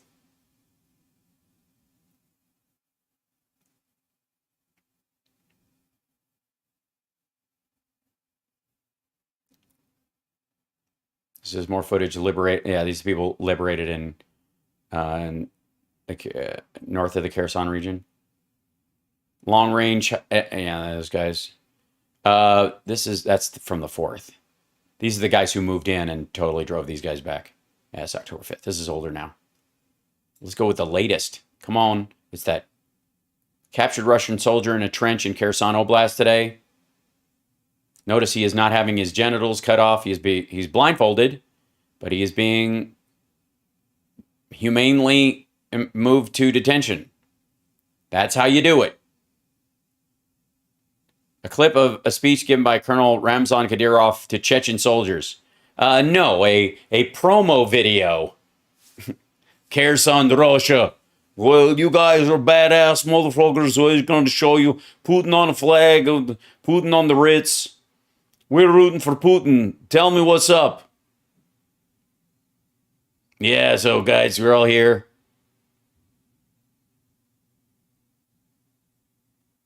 Are you guys ready to die for another country for land that isn't ours?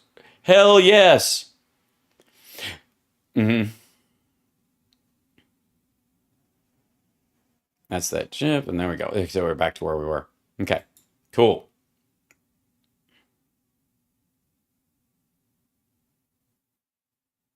Kherson and Melitopol are next AFU targets. Mark my words, says Ukrainian Glory. See what he's responding to. The bridges across the Kerch Strait, Dnipro River, and Inuit rivers are all damaged. The ability of the Russian invaders to supply their armies in Zaporizhia and Kherson is curtailed. Temporarily occupied city of Melitopol is vulnerable. Choke point for road and rail. Yeah, that Melitopol is fucked. Yeah, they're coming. What are you saying, chat? Look at all those maggots. Do we have a bunch of maggots in the chat?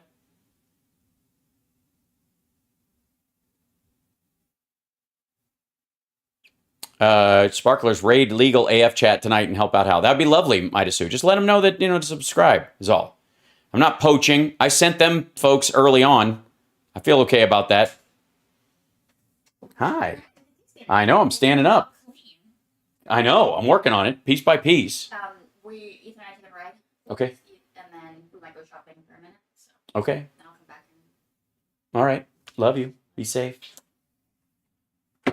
And Summer walked in and I'm standing up. She's like, "What? You're standing?" I'm like, "You got me the desk." This was, yeah.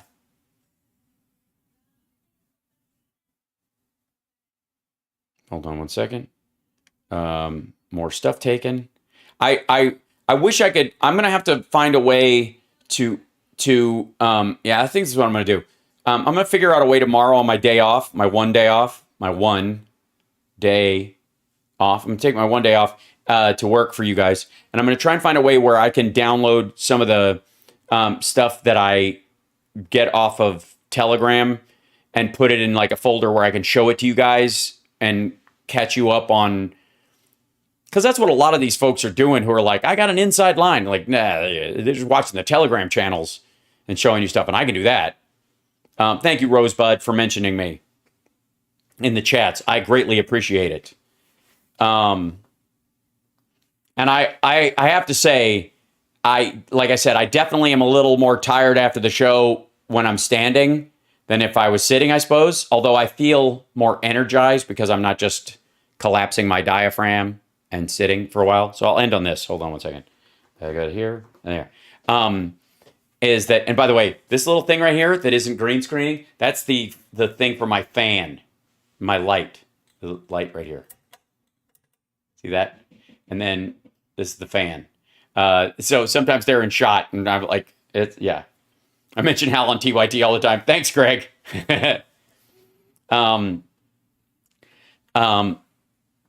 Just don't mention me in TYT's chat because they hate me. Just keep putting vote.org in there. It's just as bad. It makes them just as angry. Promoting voting for Democrats what makes them just as angry as anything I say. Because that's their business model is fuck the vote. Gravity sucks. It takes energy to counteract it. It's true. You don't have enough fans already? Thanks, Carl. Yes. You know, as anybody will tell you, you never have enough fans. That said, Hal makes the Russian polka hole in a bridge montage. Right. Poking a hole in the bridge. I'll be able to pull that stuff for you guys and put together some sort of montage as I'm building, as part of the standing thing too, what would effectively be my short form videos, because I'm now motivated to do some of the little short form pieces. He's on at 3 p.m. I thought John was on next. Son of a dog doodle. What the hecky? What's this? I got to reload my Twitch page and see if it shows up on the thing with the thingy thing. Who's up? Nope. Just Twitch, and because TwitchCon is on. I did not win an invite to TwitchCon.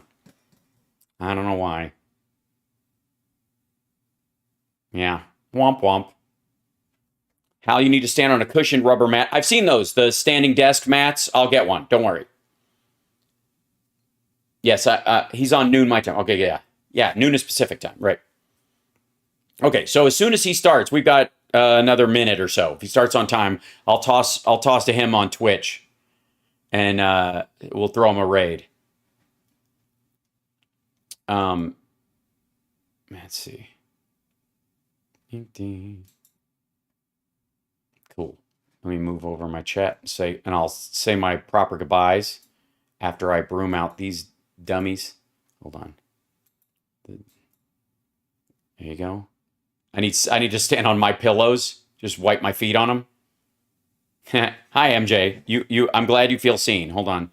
Yeah, I got the porn bot like that. I was moving you guys over. But yeah. Doesn't like Twitch as much as YouTube. No money. I see. How you need one hairdresser for you to save my legs and back. Okay, cool. I also have good standing shoes, so don't worry too much about that. Y&T, Mean Streak? Yeah, agreed. Good stuff. Why is TYT bad? Because they're, for all their posturing about going after Republicans, it's really just a smokescreen for their diminish the Democratic vote methodology. They make no genuine distinction between the parties. They make no genuine distinction against the members of the party. And they, in the process, have been muting the Democratic vote for years. And for so long, it can't be an accident. That's my story, and I'm sticking to it. Yes, agreed. Nerd Halen rules.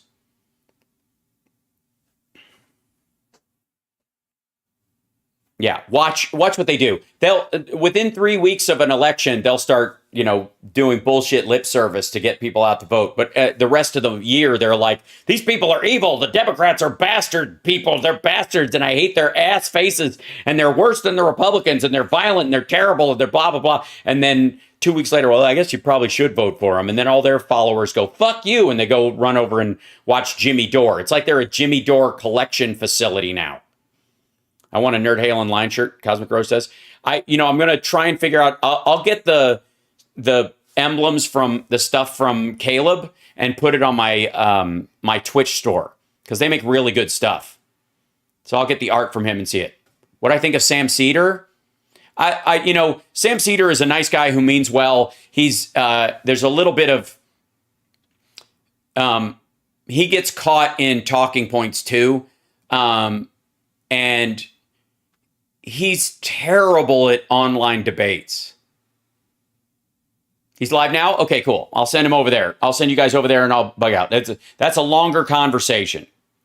But he's also in the, is there really a huge difference sometimes? He doesn't do it as frequently. Majority Report is actually, they haven't been on the fuck voting thing the way TYT has. TYT's entire thing is root for Democratic failure and pretend to hate Republicans just as cover. If you don't make a distinction, then what you're against is representative democracy, which they are. So anyways, much love. See you guys later. Send Stuttering John my love. And I will see you guys on the other side. Take care of yourself and take care of somebody else. Oh, I got to reload this page as well. Okay, bye-bye. Have fun. I'm going to work tomorrow for you guys. Love you. Bye.